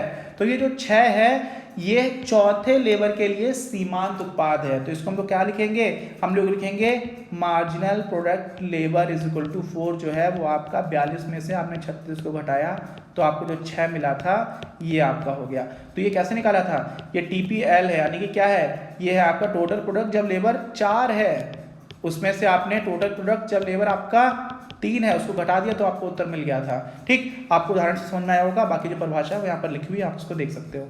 ठीक है, साथ ही में ये जो PDF है ये आपकी अवेलेबल रहेगी, फ्रीली अवेलेबल, इसको हम लोग नहीं रखते हैं क्योंकि रिटन मटेरियल की कंटेंट है उसमें मिल जाती है सारी चीज़ें। तो जिन्होंने भी रिटन मटेरियल परचेस किया हुआ है, कोर्स पैकेज हमारा लिया हुआ है, उसमें सारी चीज़ें आप लोगों को ये मिल जाएंगी। ठीक, अच्छा, अब आ जाते हैं अगले प्रश्न पर।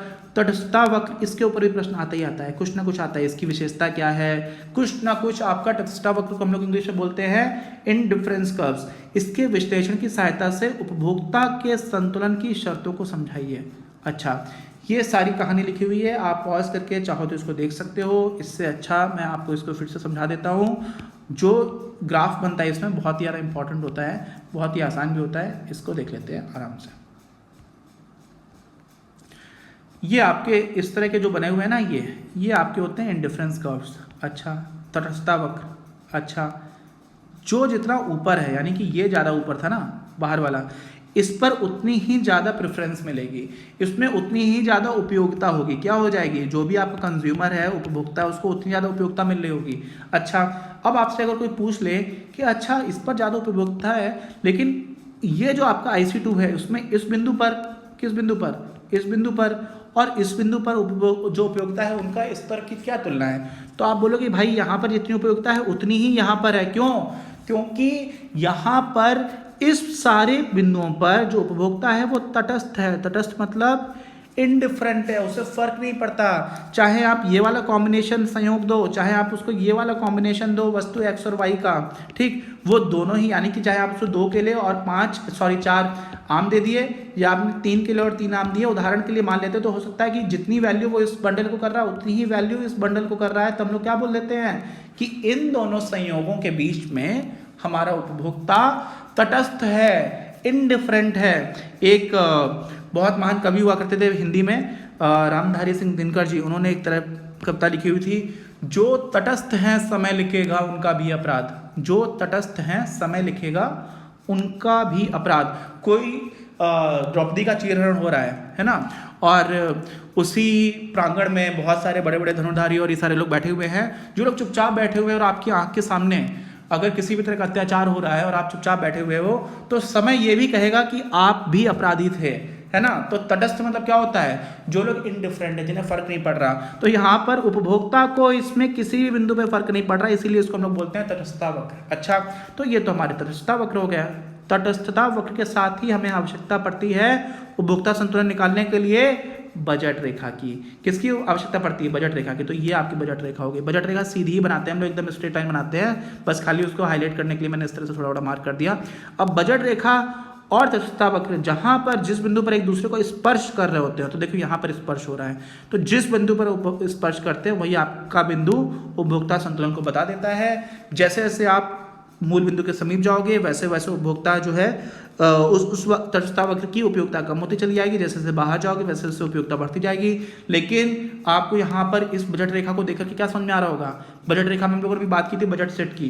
भाई ये जो हमारे बजट रेखा है इसके अंदर का ही तो कोई भी वस्तु जो है उसका प्रयोग किया जा सकता है, और अधिकतम जो इस बजट रेखा पर लाई कर रहा हो उसके बाहर तो उस व्यक्ति की खरीदने की क्षमता ही नहीं है, सामर्थ्य नहीं है। क्यों?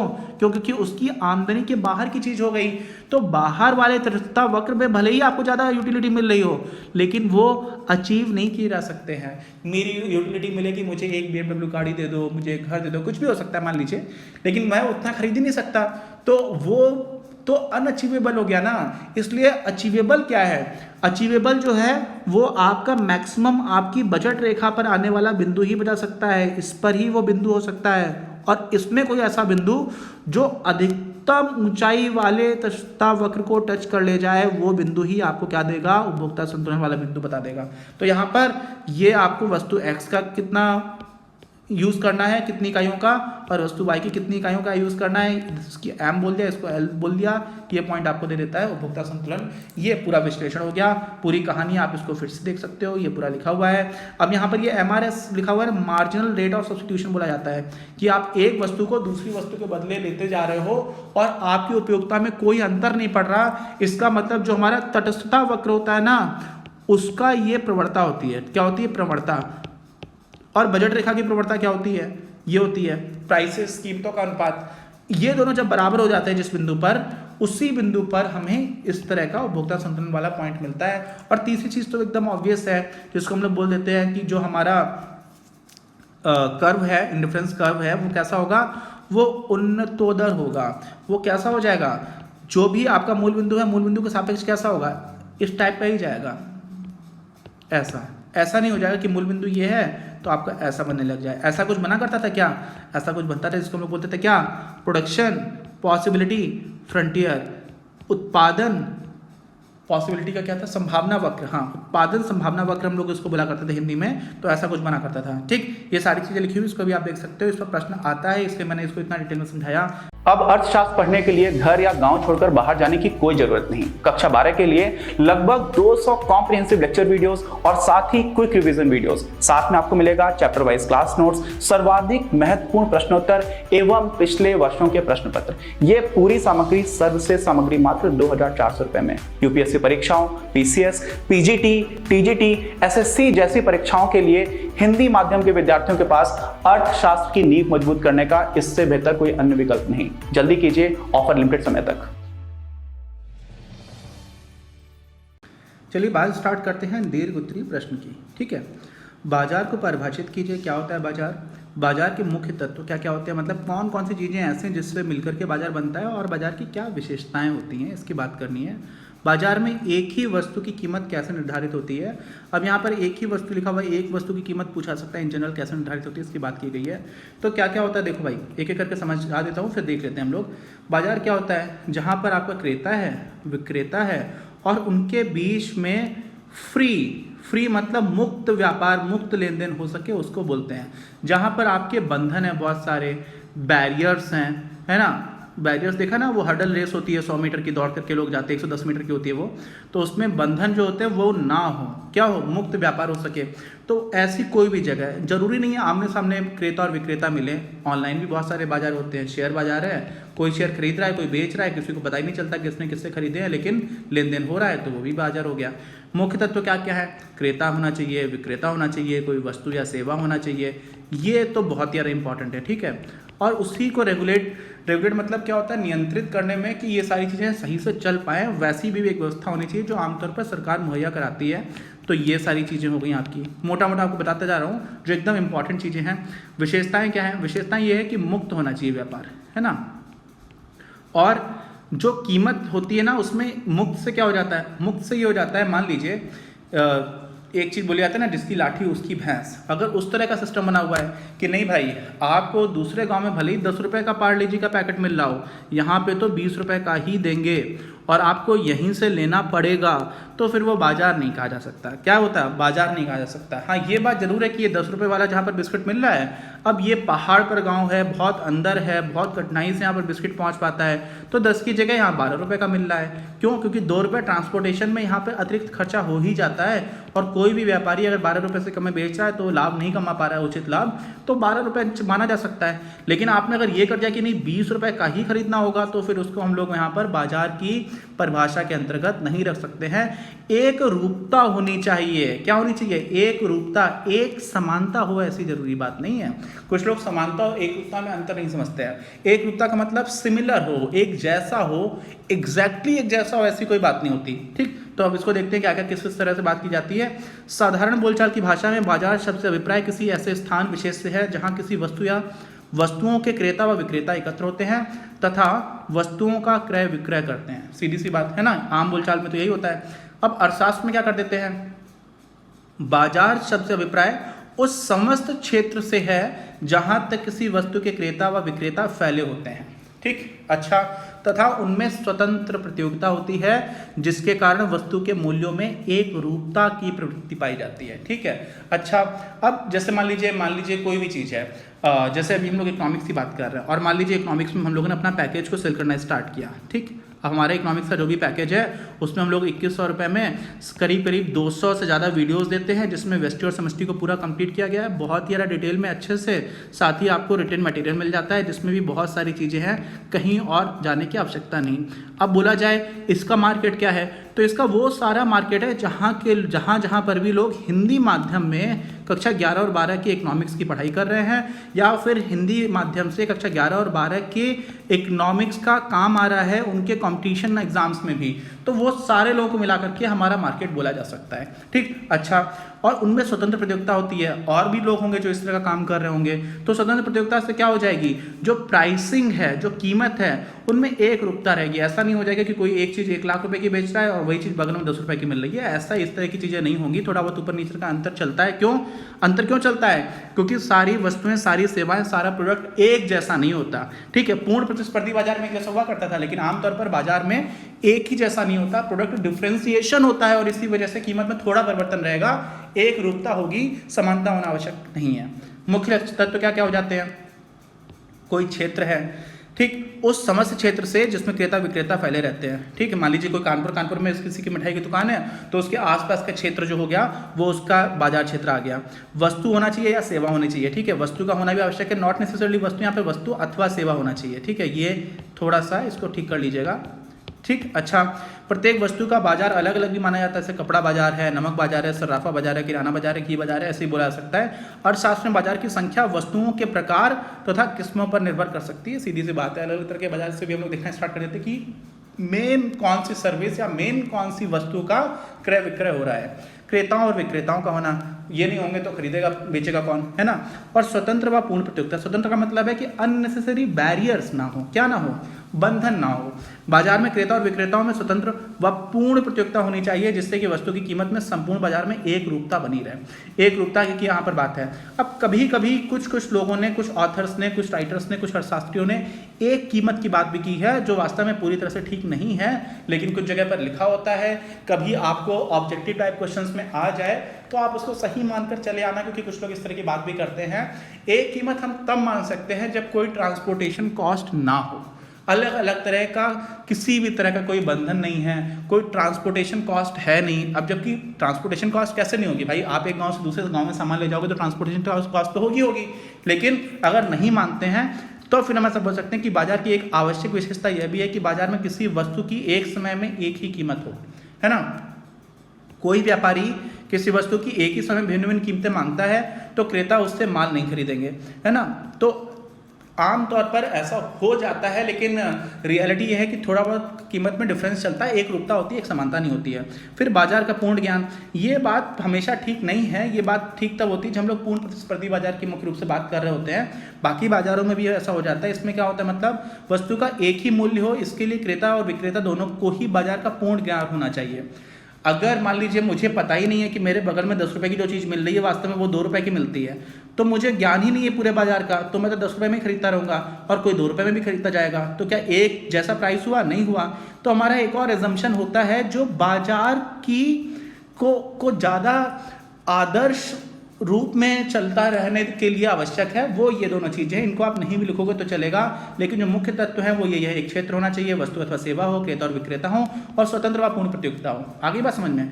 अब इसी में इन विशेषताओं के आधार पर अगर आपको कोई डिफाइन करेगा तो ऐसा कर सकता है कि अर्थशास्त्र में बाजार का आशय किसी वस्तु के क्रेताओं एवं विक्रेताओं के ऐसे समूह से होता है जिनमें स्वतंत्र पूर्ण प्रतियोगिता हो तथा जिसके फलस्वरूप उस वस्तु की बाजार में एक ही कीमत हो। अब इसमें एक और बात समझिए, बहुत सारे बोर्ड एग्जाम्स के टीचर्स होते हैं जो अपनी एक तरह का इन्वायरमेंटल मानसिकता उनकी बन जाती है, साइकोलॉजी बन जाती है, जिसमें वो कुछ चीज़ों से ऊपर नहीं उठ पाते, जिसमें उनको उठ जाना चाहिए वास्तविकता को देखते हुए। और वो क्या होती है कि कई बार कुछ बड़े बड़े अर्थशास्त्रियों के नाम से परिभाषा आपको लिखनी होती है कि कोई भी हैं, जॉन मेनार्ड कीन्स के अनुसार, ठीक है, या फिर हमारे अर्थशास्त्र के जो जनक हुआ करते थे उनके अनुसार, किसी का भी आप रिकॉर्डो के अनुसार। तो ये सारी चीज़ें लिखने की आवश्यकता नहीं होनी चाहिए। आपको मतलब समझ में आना चाहिए कि होता क्या है, रियल लाइफ में वही मैटर करता है, किसने एग्जैक्टली क्या परिभाषा दी थी इसका महत्व तो नहीं होना चाहिए। कभी कभी कुछ लोग ये सारी चीज़ें देख करके खुश हो जाते हैं, तो आप ऐसा कर सकते हो। मैं व्यक्तिगत रूप से और जितनी चीज़ें समझता हूँ उस हिसाब से इनका महत्व नहीं होना चाहिए, लेकिन कभी कभी ऐसा भी लिख करके आ जाओगे तो लोग उससे थोड़ा इंप्रेस हो जाते हैं, खासतौर से बोर्ड एग्जाम्स के टीचर्स। अच्छा, सीमांत आय और औसत आय से क्या आशय है। मैंने आपको सीमांत के बारे में बताया था कि इसमें कुछ ना कुछ आता है। देखिए यहाँ पर ही 2 चीज़ें मिल गई, 2 बार मिल गया। अब सीमांत आय और औसत आय से क्या आशय है, इनमें संबंध को स्पष्ट कीजिए। भाई कुछ भी बहुत ही आसान है, क्या है, कोई भी आपने चीज़ की बिक्री की, आय की बात हो रही ना, आय कैसे होगी, आप कुछ बेचोगे तो आपने 1 बिक्री की, 2 बिक्री की, 3 बिक्री की, ऐसे करते करते आप 8 वस्तुओं को बेचा। अच्छा, प्रति इकाई कीमत कितनी है, पहले 17 रुपए थी, फिर 16 रुपए थी, ये आप अपने हिसाब से मान सकते हो। देखो वस्तुओं की इकाइयाँ तो आप 1 से बढ़ाते हुए लिखो, 1 2 3 4 5 6 7 8 तक लिखना जरूरी नहीं है, 5 तक से भी काम चला सकते थे। कितना टाइम बच रहा है उसको देखते हुए करिएगा ये सारी चीज़ें, ठीक। अच्छा, आप ऐसी टेबल बना देते हो ना, तो जो एग्जामिनर है वो क्या करता है, वो ये सारी चीज़ें देख करके एकदम से खुश हो जाता है कि हाँ बच्चा जो है समझदार है और हमें आसानी से दिखा पा रहा है कि उसको आता है। भाई एग्जामिनर आपसे मिला तो है नहीं, ना कभी मिलेगा, वो तो आपने जो कॉपी में लिखा है उसको देख करके मार्क्स देगा। तो उसके लिए आप ये आसान बना दो कि आपको चीज़ें आती हैं, समझ रहे हो ना। इसलिए आप जब टेबल वगैरह बनाते हो तो उसको अच्छा लगता है। तो देखो 17 है, 16 है, 15 है, 14 है, 13 है, 12 है, 11 है, यानी कि हो क्या रहा है, जैसे जैसे आप ज़्यादा वस्तुएं बेच रहे हो वैसे वैसे आपको प्रति इकाई कीमत गिनानी पड़ रही है। ऐसा नॉर्मली कब होता है बताइएगा कमेंट बॉक्स में लिख करके, क्या ऐसा पूर्ण प्रतिस्पर्धी बाजार में होता है या नहीं, ठीक। अच्छा आगे बढ़ते हैं। तो अब क्या हो जाएगा, प्रति इकाई कीमत इतनी है तो कुल आय कितनी हो जाएगी। भाई 1 वस्तु बेची 17 रुपए की बेची तो 17 रुपए आ गए, 2 वस्तु बेची हर इकाई 16 रुपए की है तो 32 रुपए आ गए, 3 का है 15 का बेचा तो 45 रुपए आ गए। तो कुल आय तो आपको यहाँ पर दिख ही जा रहा है, दिख जा रहा है कि नहीं दिख जा रहा है। अब कुल आय में कितनी वस्तुएं बेची गई हैं उसी से आप भाग दे दो, यानी कि 17 में आप 1 से भाग दे दोगे तो 17 मिलेगा, ये आपकी औसत आय हो जाएगी। 32 में आप 2 से भाग दे दोगे तो आपको 16 मिल जाएगा, ये आपकी औसत आय हो जाएगी। 15 से जब गुणा किया तो 45 आया था, 45 में आप 3 से भाग दे दोगे तो 15 फिर से आ जाएगा, ये आपकी औसत आय हो जाएगी। अब जो लोग थोड़े समझदार हैं उनको कुछ दिख रहा होगा, जिसकी बात हम लोग ऑलरेडी कई बार कर चुके हैं। यहाँ पे उनको ये दिख रहा होगा कि सर यहाँ पे तो जो प्रति इकाई कीमत है, यानी कि वास्तव में जो हमारा प्राइस है वो औसत आय के बराबर हो जा रहा है, और ये प्राइस कब आ रहा है, किसी अलग अलग इकाइयों पर आ रहा है, तो वास्तव में ये आपका डिमांड कर्व हो जाता है, ये मांग वक्र हो जाता है, इसकी बात की थी, और ये होता है आपका एवरेज रेवेन्यू। तो AR और D हमेशा ही बराबर हो जाते हैं, इसको हम लोगों ने देखा था जब हम लोगों ने अलग अलग बाजारों को पढ़ा था। अच्छा, तो यहाँ से आपको औसत आय तुरंत समझ में आ जा रही है। अच्छा ठीक है, अब क्या हुआ, औसत आय आपकी निकलती चली आई, जितना आपकी कीमत है उतना ही आपकी औसत आय निकल करके आ रही है। लेकिन सीमांत आय, मार्जिनल रेवेन्यू, मार्जिनल रेवेन्यू क्या होता है, अगली इकाई के लिए आपने कितना मुनाफा कमाया, कितना पैसे कमाए, मुनाफे की बात नहीं, प्रॉफिट की बात नहीं, रेवेन्यू की बात यहाँ पे कर रहे हैं, ठीक है, माफ करिएगा, वो थोड़ा सा कभी कभी मुनाफे में और बिक्री में हम लोग कभी कभी एक साथ उसको इंटरचेंज करके बोल देते हैं। अर्थशास्त्र के विद्यार्थी और अर्थशास्त्र के विद्यार्थी को होने की वजह से हम लोग इस तरह की गलतियां नहीं करनी चाहिए। खैर आगे बढ़ते हैं। तो आपने एक बेचा था तो कितना रुपये आपको मिल रहा था, 17 मिल रहा था। 2 बेचा था आपको कितना मिला, 32। तो दूसरा बेचने पर जो आपको एडिशनल पैसा मिला वो कितना मिला, 32 से 17 को घटा दिया 15। तो ये जो 15 है ये आपका हो जाएगा MR2। ये आपका 17 वाला था MR1, जो आपने पहली वस्तु बेची। जब दूसरी वस्तु बेची तो आपको कितना सीमांत आय मिली, वो 15 रुपए का हो गया। यहाँ पर तीसरा जब आपने बेचा तो 15 रुपए आ गया आपका। क्यों, क्योंकि ऑलरेडी 32 आपको मिल ही चुके थे, 3 मिला के 45 आ रहा है, तो 45 में से 32 घटाओगे तो 13 है। तो यहाँ पर आपको क्या दिख रहा है, यहाँ पर ये दिख रहा है कि यार वास्तव में हमारे केस में औसत आय भी तो घट रही है, 17 है, फिर 16 है, फिर 15 है, फिर 14 है, घटती जा रही है। लेकिन हमारी सीमांत आय तो बहुत तेजी से घट रही है, 17 है, फिर 15 हो गई, फिर सीधे 2 यहाँ पर घट गई 13, फिर 13 से 11 आ गई, फिर 9 आ गई, फिर 7 आ गई, फिर 5, फिर 3। तो यहाँ पर हमें एक और चीज़ समझ में आती है कि अगर कुछ ग्राफ बनेगा तो कुछ इस टाइप का ग्राफ बनेगा, जो ये है, ये क्या है, ये आपका औसत रेवेन्यू यानी कि संप्राप्ति का वक्र है, डिमांड कर्व इसको बोल सकते हैं। और उससे भी तेजी से घट रहा था आपको कौन सा, MR यानी कि सीमांत संप्राप्ति। और ये आपका कुल आय वक्र है, ये कुछ ऐसा चला जाता है। इसमें क्या होता है कि बढ़ तो रहा है, लेकिन बढ़ने की दर लगातार क्या होती जा रही है, कम होती जा रही है, फिर एक लेवल पर रुक जाएगी, फिर घटना स्टार्ट हो जाएगी। वो घटना तब स्टार्ट हो जाएगी जब आपकी सीमांत संप्राप्ति नकारात्मक हो चुकी होगी। ये सारी बात भी हम लोगों ने बहुत ही डिटेल में अपने लेक्चर वीडियोस में की हुई है, आपको वहाँ पर देखेंगे तो आपको कोई समस्या नहीं आएगी। जिन्होंने ऑलरेडी देखा हुआ है उन लोगों को ये सब लग रहा होगा कि खेल चल रहा है। अच्छा, क्या क्या लिखा हुआ देख लेते हैं। औसत आय उत्पादन की निश्चित मात्रा की बिक्री की प्रति इकाई आय है, प्रति इकाई आय है, समझ है ना। कुल आय कितनी आई, वस्तुओं की कितनी मात्रा बेची गई, बस उसी से भाग दोगे तो आपको क्या मिल जाएगा, औसत आय मिल जाएगा। आगे बात समझ में। अच्छा, सीमांत आय क्या है, अंतिम इकाई की बिक्री से प्राप्त होने वाली आय, बस इतना सही महत्व है। फिर क्या, किसी वस्तु की अधिक अथवा एक कम इकाई बेचने से कुल आय में जो वृद्धि अथवा कमी होती है वह उस वस्तु से प्राप्त होने वाली सीमांत आय कहलाती है। यहाँ पे है नहीं होना चाहिए, है होना चाहिए। बहुत सारे लोग हैं और है में गलतियाँ करते हैं, देखिए हमारी PDF में भी गलती निकल आई। अच्छा, आगे बढ़ते हैं। अब इसका जो संबंध है वो हम लोग देख ही चुके थे ऑलरेडी। अब क्या हुआ, तालिका से क्या स्पष्ट है, वही जो स्पष्ट था कि जैसे जैसे वस्तु की अधिकाधिक इकाइयाँ बेची जाती हैं वैसे वैसे अतिरिक्त इकाइयों की कीमत कम करनी पड़ती है, क्योंकि तभी ग्राहकों को अपनी ओर आकर्षित किया जा सकता है। ये हम कब मान रहे हैं, ये मान ले रहे हैं कि हमारे जो डिमांड वक्र कर्व है यानी कि मांग वक्र है वो कुछ इस टाइप का है। नॉर्मली ऐसा होता ही है ना। हमारा जो लॉ ऑफ डिमांड है, मांग का नियम, वो भी ये बताता है कि जैसे जैसे आप प्राइसेस को कम करते जाओगे वैसे वैसे डिमांड आपकी बढ़ती चली जाएगी, क्वांटिटी डिमांडेड। ऐसी स्थिति में वस्तुओं की कीमत घट जाने से सीमांत आय और औसत आय घटती जाती हैं, लेकिन जो सीमांत आय है वो औसत आय की अपेक्षा ज़्यादा तेजी से घटती है। ठीक, ये उसका स्पष्टीकरण भी हो जाता है रेखा से। अच्छा, अब चलते हैं अगले प्रश्न पर। क्या है, अपूर्ण प्रतियोगिता के अंतर्गत अल्पकाल एवं दीर्घकाल में मूल्य निर्धारण किस प्रकार होता है, सचित्र समझाइए, इसकी विशेषताएं भी बताइए। बहुत ही अच्छे से हम लोगों ने इसको डिस्कस किया हुआ था। अल्पकाल और दीर्घकाल क्या होता है यहाँ पर, देखिए किसकी बात की जा रही है, मूल्य निर्धारण की बात की जा रही है। तो मूल्य निर्धारण में अल्पकाल में हम लोगों ने देखा था कि 2-3 चीजें हो सकती हैं। दीर्घकाल में तो होता क्या है, दीर्घकाल यहाँ पर आसान हो जाता है। बहुत बार इकोनॉमिक्स में हम लोग देखेंगे कि दीर्घकाल जो है वो ज्यादा आसान हो जाता है। क्यों, क्योंकि दीर्घकाल में हम लोग क्या मान लेते हैं कि there will be no super normal profits in the long run. दीर्घकाल में कोई भी अधिसामान्य लाभ नहीं हो सकता और ना ही नुकसान हो सकता है। तो जो एकदम नॉर्मल प्रॉफिट्स हैं आपको वो होंगे, तो मूल्य निर्धारण का सीधा सीधा उत्तर मिल जाता है। सीधे सीधे दीर्घकाल में चलते हैं, पहले आपको दीर्घकाल में सीधे सीधे दिख जाएगा तो बहुत आसानी से समझ में आ जाएगा। ठीक, ये देखिए अब यहाँ पे ये जो ग्राफ है वो उतना अच्छा आपको क्लियर नहीं दिख रहा होगा, तो मैं आपको इसको क्लियर करके बना करके दिखा देता हूँ। नॉर्मली ऐसा कुछ अपना ग्राफ है। हम लोगों ने देखा था कि औसत आय गिर रही होती है, लेकिन उससे भी तेज़ी से गिरती है हमारी सीमांत आय। अच्छा, और जो हमारा मार्जिनल कॉस्ट यानी कि सीमांत लागत वक्र बहुत तेज़ी से बढ़ रहा होता है। ठीक, तो ये अगर हमारा सीमांत लागत वक्र यानी कि मार्जिनल कॉस्ट कर्व है और ये हमारा मार्जिनल रेवेन्यू कर्व है, तो हम लोगों ने पहली कंडीशन देखी थी कि MR = MC होना चाहिए। ये कौन सी कंडीशन होती है? लाभ अधिकतमीकरण की कंडीशन होती है, प्रॉफिट मैक्सिमाइजेशन की कंडीशन होती है। इसको याद करके हम लोगों ने बताया था बहुत बार। अब ये जो लेवल है, इसी को जब आप ऊपर लेकर के जाते हो तो आपको क्या मिलता है? यहाँ पर आपको एवरेज रेवेन्यू कर्व था, तो जो आपको औसत रेवेन्यू मिल रहा है वो आपको यहाँ से मिल जाएगा। ठीक, क्या मिल गया? यहाँ पर ये आपको औसत रेवेन्यू का प्राइस हो गया और ये आपकी क्वांटिटी हो गई। तो ये जो आपको एरिया मिला, ये एरिया क्या मिला? टोटल रेवेन्यू, कुल संप्राप्ति। अच्छा, लेकिन इसी में हम लोग क्या करते हैं, साथ ही में आपका सीमांत लागत के साथ साथ औसत लागत वक्र भी देखते हैं। क्या देखा करते हैं? औसत लागत वक्र। अब औसत लागत वक्र मान लीजिए अगर कुछ ऐसा है, ठीक, यहाँ पर, तो यहाँ पर औसत लागत इतनी ही हुई, तो औसत लागत अगर इतनी हुई तो यहाँ से इसी लेवल पर ये जो आपने निकाल लिया, ये क्या हो गया? ये वाला एरिया, ये वाला एरिया आपका हो गया टोटल कॉस्ट।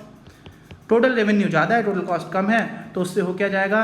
ये जो आपको क्षेत्रफल मिला, ये इतना क्षेत्रफल जो है ये हो जाएगा आपका प्रॉफिट का। ठीक, अच्छा, लेकिन ये सब तो कब किस पे डिपेंड कर रहा है? ये सब तो इस बात पर डिपेंड कर रहा है कि भाई आपका एवरेज कॉस्ट कर्व कहाँ से होकर के जा रहा है, जो हम लोगों ने यहाँ पर मान लिया। अगर यही एवरेज कॉस्ट कर्व और ऊपर की जगह नीचे हो जाता, यहाँ पर आपका नीचे से होकर के जा रहा होता, तो आपको नुकसान भी हो सकता था। ठीक, लेकिन लॉन्ग रन में हम क्या मानते हैं? लॉन्ग रन की जिसकी हम लोग अभी बात कर रहे हैं, लॉन्ग रन में हम ये मानते हैं कि कोई भी सुपर नॉर्मल प्रॉफिट नहीं होगा। तो वैसी स्थिति में क्या हो जाएगा केस? जो आपका सीमांत लागत है, ये देखिए, ये आपका इस वाले केस में थोड़ा सा ब्लर है, इसको मैं आपको लिख करके बताता रहूँगा तो आपको समझ में आ जाएगा। रुक जाइए, ये आपका मार्जिनल कॉस्ट है। ठीक, ऐसा करके कुछ जा रहा है, ये आपका मार्जिनल रेवेन्यू है, ये यहाँ पे बराबर हुआ है। इसको आपने ऊपर एक्स्ट्रापोलेट कर दिया, तो जहाँ पर एक्स्ट्रापोलेट किया उसी पॉइंट से आपको क्या मिल जाएगा? ये टोटल जो एरिया है आपको मिल जाएगा टोटल रेवेन्यू। अच्छा, और साथ में ये वाला जो कर्व है, ये आपका कौन सा कर्व हो गया है? औसत लागत का, एवरेज कॉस्ट कर्व। तो ये एवरेज कॉस्ट कर्व अगर हो गया, यहाँ पे टच कर रहा है, तो एवरेज कॉस्ट भी इतनी हो गई। तो इस वाले केस में क्या हो गई? जितनी लागत है औसत, उतनी ही औसत संप्राप्ति है। तो यहाँ पर टोटल रेवेन्यू टोटल कॉस्ट के बराबर हो जाएगा। तो कोई भी लाभ होगा क्या? नहीं होगा।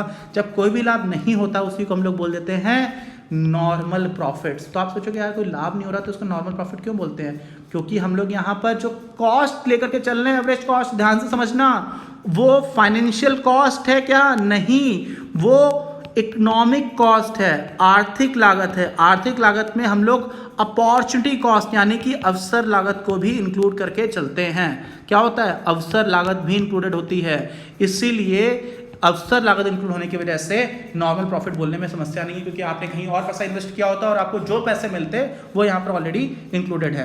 तो ये तो हमारा हो जाता है दीर्घकाल का। दीर्घकाल में सीधा सीधा एक ही केस बनता है कि आपको नॉर्मल प्रॉफिट ही होगा, या आप बोल सकते हो कोई भी प्रॉफिट नहीं होगा या नॉर्मल प्रॉफिट होगा। एक ही बात है। जो इकोनॉमिक्स के स्टूडेंट्स नहीं है वो लोग सोच रहे होंगे कि सर का दिमाग खराब हो गया है, लेकिन जिन लोगों ने इकोनॉमिक्स सही से नहीं पढ़ी उनको भी ये लग रहा होगा, जिन्होंने ठीक से पढ़ी उनको समझ में आ रहा होगा। अब होता क्या है, जब हम लोग अल्पकाल की बात करते हैं तो 3 स्थितियां बन सकती हैं। ये सारी चीजें लिखी हुई आप लोग देख सकते हो। असामान्य लाभ या लाभ अर्जित करने की स्थिति, ये कब होता है?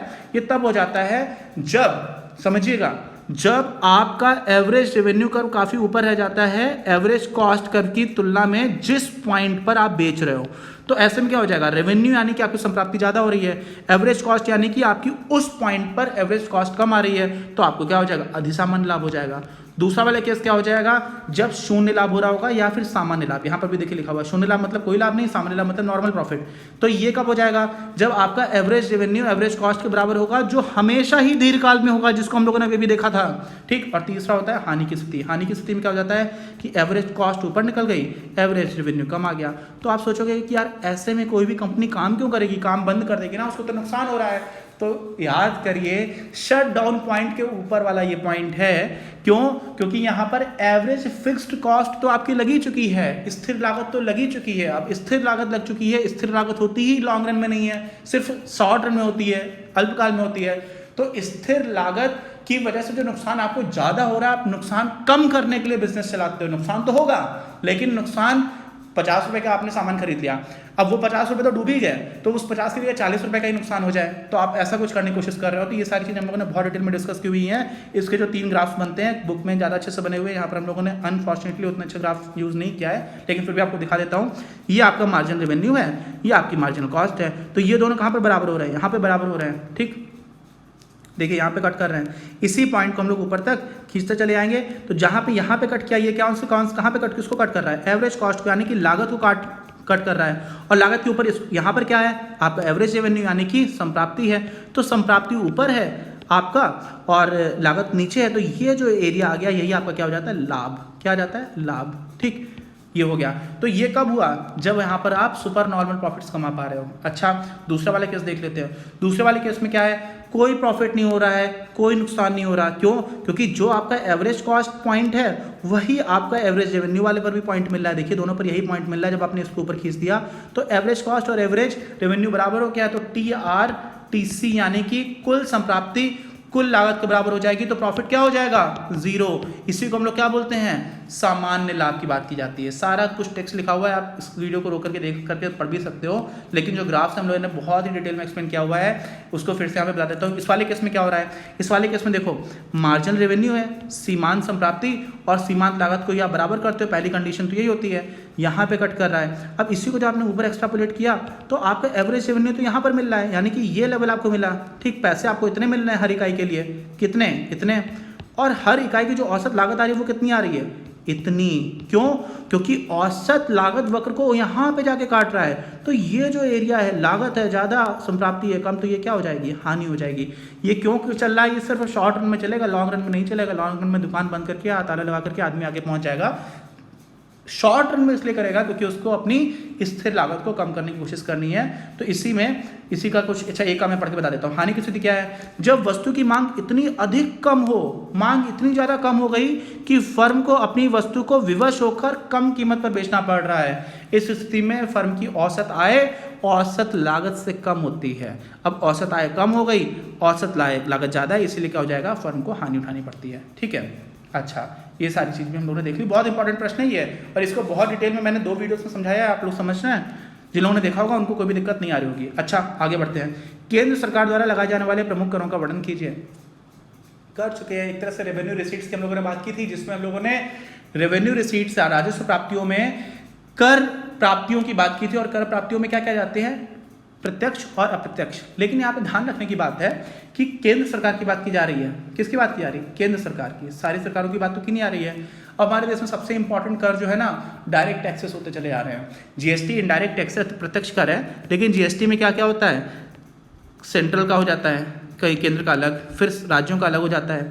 ठीक है, फिर इन दोनों के लिए एक सिस्टम होता है IGST बोलते हैं, जिसमें एक तरह की प्रणाली है, उसको कर नहीं बोलेंगे, वो प्रणाली है जिससे डिस्ट्रीब्यूशन हो जाए आसानी से, किन किन राज्यों के बीच होना चाहिए। और यूनियन टेरिटरीज के लिए भी GST लग जाता है।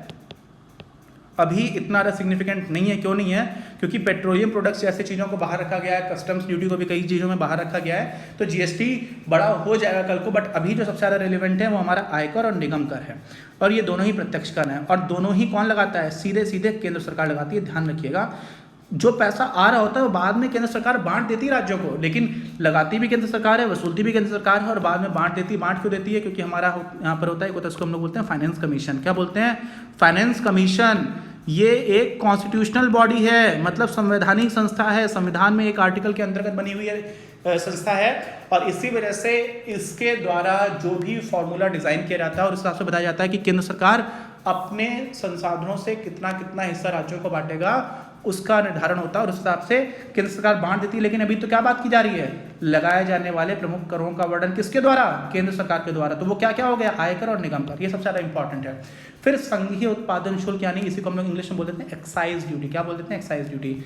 इसका महत्व तो बहुत कम हो गया है। कब, क्योंकि GST आ गया है। लेकिन बहुत ज़्यादा कम इसलिए भी नहीं हुआ है क्योंकि अभी भी जो पेट्रोलियम प्रोडक्ट्स हैं, आपको मालूम है पेट्रोल कितने का बिक रहा है, कुछ 98-99 100 रुपये का हो गया। मान लीजिए 100 रुपये का है, 100 रुपये में लगभग ऐसे मान के चल लीजिए कि 52-53 रुपये की कुल मिलाकर के टैक्सेस और जहाँ से आप पेट्रोल पंप वाले का हिस्सा होता है तो उसका लगभग 3-4 रुपये उसको मिलता है। लगभग मान लीजिए 4 रुपये पेट्रोल पंप का मालिक को मिल गया, 48 रुपये का टैक्स है। इसमें राज्य सरकार भी टैक्स लगाती है और केंद्र सरकार भी लगाती है, और इसमें केंद्र सरकार का जो हिस्सा होता है वो भी संघीय उत्पादन शुल्क के अंतर्गत ही आता है। तो अभी तो सरकार बहुत कमाई कर रही है, क्योंकि इंटरनेशनल मार्केट्स में क्रूड ऑयल की कीमत काफ़ी कम है, और हमारे सरकार ने बहुत पिछले 5-6 साल में टैक्स उस पर लगा करके अच्छे से पैसा कमाया है, which is not a bad thing. मैं इस वाले केस में सपोर्ट में ही थोड़ा रहता हूँ कि इन पेट्रोलियम प्रोडक्ट्स पर लगाने से महंगाई बढ़ती है, लेकिन उसके कई सारी चीज़ें हैं जिसकी वजह से अगर सरकार दूसरी जगह पर ठीक से पैसे लगाए तो नुकसान की बात नहीं है, वहाँ पर हम लोग मतभेद हो सकता है। आगे बढ़ते हैं। सीमा शुल्क आयात, ये कस्टम्स ड्यूटी है। बाहर से कोई चीज़ हमारे देश में आई तो उसके ऊपर लोग सीमा शुल्क लगाते हैं। इसको हमें लगातार कम करते रहना पड़ा है। पहले कस्टम एंड एक्साइज वालों को काफ़ी पावरफुल माना जाता था, क्यों? क्योंकि बहुत ज़्यादा सीमा शुल्क हुआ करता था। हम लोग बाहर से खरीदते नहीं थे, भारत एक बंद अर्थव्यवस्था की तरह काम किया करती थी। लेकिन जैसे जैसे हमने अपने आप को ओपन किया है वैसे वैसे हमें टैरिफ को कम करना पड़ जाता है। टैरिफ समझना एक तरह का टैक्स रेट है जो हमने आयातित वस्तु पर लगाया होता है, उसको हमें कम करना पड़ जाता है। तो क्या होता है, निर्यात कर को ही सीमा शुल्क कहते हैं। निर्यात और आयात यहाँ पर दोनों ही एक तरह से समझ रहे हैं, मुख्य रूप से आयात पर ही होता है। ठीक, अब इस तरह की किताबों में लिखा रहता है, बताइए, है ना। जब ये शुल्क मूल्य के आधार पर लगाए जाते हैं तब इन्हें मूल्यानुसार शुल्क यानी कि टैरिफ के समझ सकते हैं। और एक बार कुछ कुछ होता है एकदम फिक्स्ड भी रहता है, लमसम बोल देते हैं। शुल्क परिमाण या संख्या के अनुसार लगाते हैं तब इन्हें परिमाणानुसार शुल्क कहते हैं। भारत में दोनों प्रकार के शुल्क लगाए जाते हैं। केंद्रीय सरकार को निर्यात शुल्क की अपेक्षा आयात शुल्क से अधिक प्राप्ति होती है। आयात हम ज़्यादा करते भी और आयात पर ज़्यादा टैक्स भी लगता है। निर्यात पे हम ऑलरेडी टैक्सेस को कम रखते हैं। क्यों करते हैं कम? मैंने बताया था, इसलिए रखते हैं निर्यात पे कम, क्योंकि निर्यात से हमें फॉरेन एक्सचेंज मिलता है। क्या मिलता है? फॉरेन एक्सचेंज, विदेशी विनिमय, जिसकी बहुत ज़्यादा आवश्यकता होती है। हमारे यहाँ पर बैलेंस ऑफ पेमेंट क्राइसिस हुई थी कब? 1991 में, इसी की वजह से हो गई थी। ठीक, तो सरकार क्या सोचती है, निर्यात पर कम टैक्स लगाओ भाई, आयात पर टैक्स लगा लो। अच्छा, संपत्ति कर और उपहार कर ये भी हैं। अब इसमें देखो लिखा हुआ था भारत में 1957-58 में लागू किया गया था, 58-59 में लागू किया गया था। ये सब इररिलेवेंट चीज़ें हैं, ये कोई याद भी मत रखना, इतना फ़र्क पड़ता नहीं है। याद कर लिया तो बहुत अच्छी बात है, याद नहीं होता है तो आप इसके पीछे मत पड़ना। और ये समझना किस चीज़ की कितनी वेटेज है। भाई ये दोनों वैसे ही इनसिग्निफिकेंट हो गए हैं। केंद्र सरकार ने इस कर से भी आय प्राप्त होती है, इस कर को समाप्त कर दिया गया है। इनको पेपर टैक्सेस भी बोलते हैं। क्या बोलते हैं? Paper taxes. ये पेपर पर टैक्स है, आप परीक्षा में लिख के आ जाओगे, लेकिन इससे पैसा तो कुछ इतना आता नहीं है। इसको मैनेज करने में पैसा खर्च हो जाता है, इसलिए इन दोनों का इतना ज़्यादा इंपॉर्टेंस नहीं है, इस पर आप इग्नोर कर सकते हो। अब लेकिन अगर ये प्रश्न आएगा तो ध्यान रखिएगा, CGST लिख करके जरूर आना है, central goods and services tax. क्यों? क्योंकि केंद्र सरकार के लिए ये काफ़ी बड़ा स्रोत होता चला जाएगा आने वाले भविष्य में। और जीएसटी इतना इंपॉर्टेंट टैक्स में एक रिफॉर्म हुआ था, तो उसको भी आपको लिख करके आना चाहिए। अच्छा, ये प्रश्न आ जाता है घूम फिर करके, एक तो अपना ऑब्जेक्टिव में भी आया था ये। राष्ट्रीय आय से आप क्या समझते हैं? सकल घरेलू उत्पाद, सकल राष्ट्रीय उत्पाद, शुद्ध घरेलू उत्पाद, शुद्ध राष्ट्रीय उत्पाद की अवधारणाओं की व्याख्या कीजिए। सेकेंड चैप्टर पे आ गए हम लोग। कहाँ पे आ गए? द्वितीय अध्याय पे। बहुत ही ज़्यादा इंपॉर्टेंट है, बहुत ही ज़्यादा। एक आपको एकदम बिल्कुल आसानी से लिख करके बताता चला जाऊँगा। बाकी सारा टेक्स्ट तो यहाँ पर लिखा हुआ है, इसको आप अपने आप समझिए। जैसे यहाँ पे लिखा हुआ प्रोफेसर A.C. पीगो के अनुसार, इस तरह की चीज़ लिख कर के आओगे आपका एग्जाम में खुश हो जाता है। नहीं लिख के आओगे तो भी चलेगा। रटने बैठ जाओगे कि किसने क्या कहा था, वो बेवकूफ़ी होगी, कभी मत करना। समझ रहे हो ना? इस तरह की चीज़ें, ये सब छोटी छोटी चीज़ें होती हैं, इनसे ऊपर उठो थोड़ा।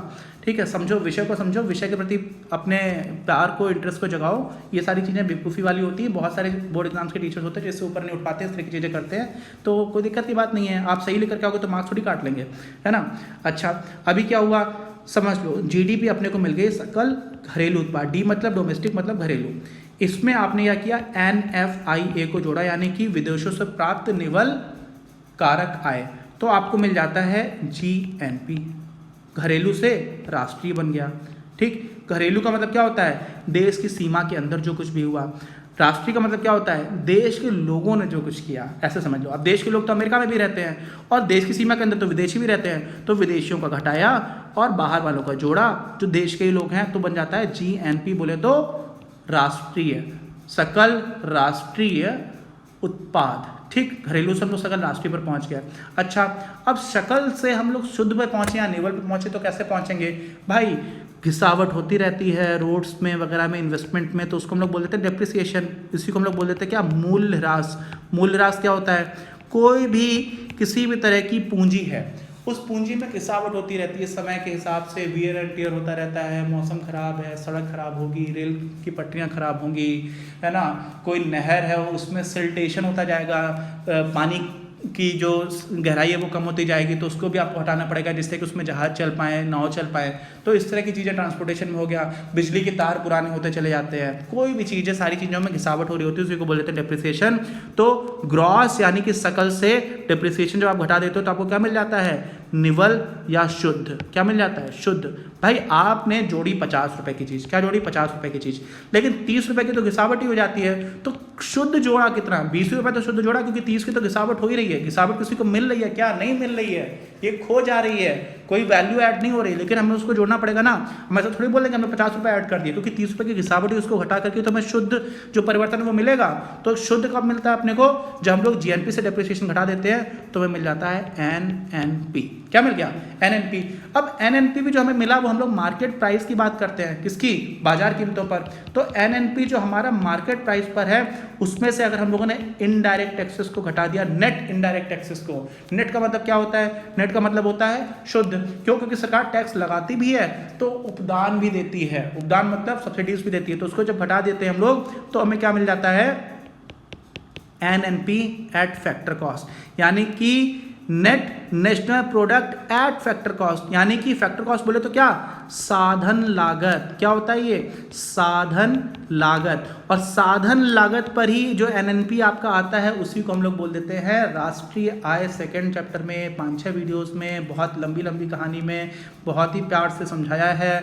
जिन्होंने वीडियोस नहीं देखे हैं प्लीज़ देख लीजिए, आपको कोई भी दिक्कत नहीं आएगी। बाकी सारा ज्ञान यहाँ पर लिखा हुआ है, आप इसको भी आराम से पढ़ करके समझ सकते हो। ठीक है, अच्छा कोई डाउट हो तो इसमें कमेंट बॉक्स में लेकर के बता देना, वीडियोस ही देख लेना यार, वहीं पर सारी चीज़ें इतना अच्छे से एक्सप्लेन किया हुआ है। ठीक, अच्छा शुद्ध राष्ट्रीय उत्पाद क्या हुआ, शुद्ध राष्ट्रीय उत्पाद का मतलब क्या हुआ, एन पी, यही तो थी।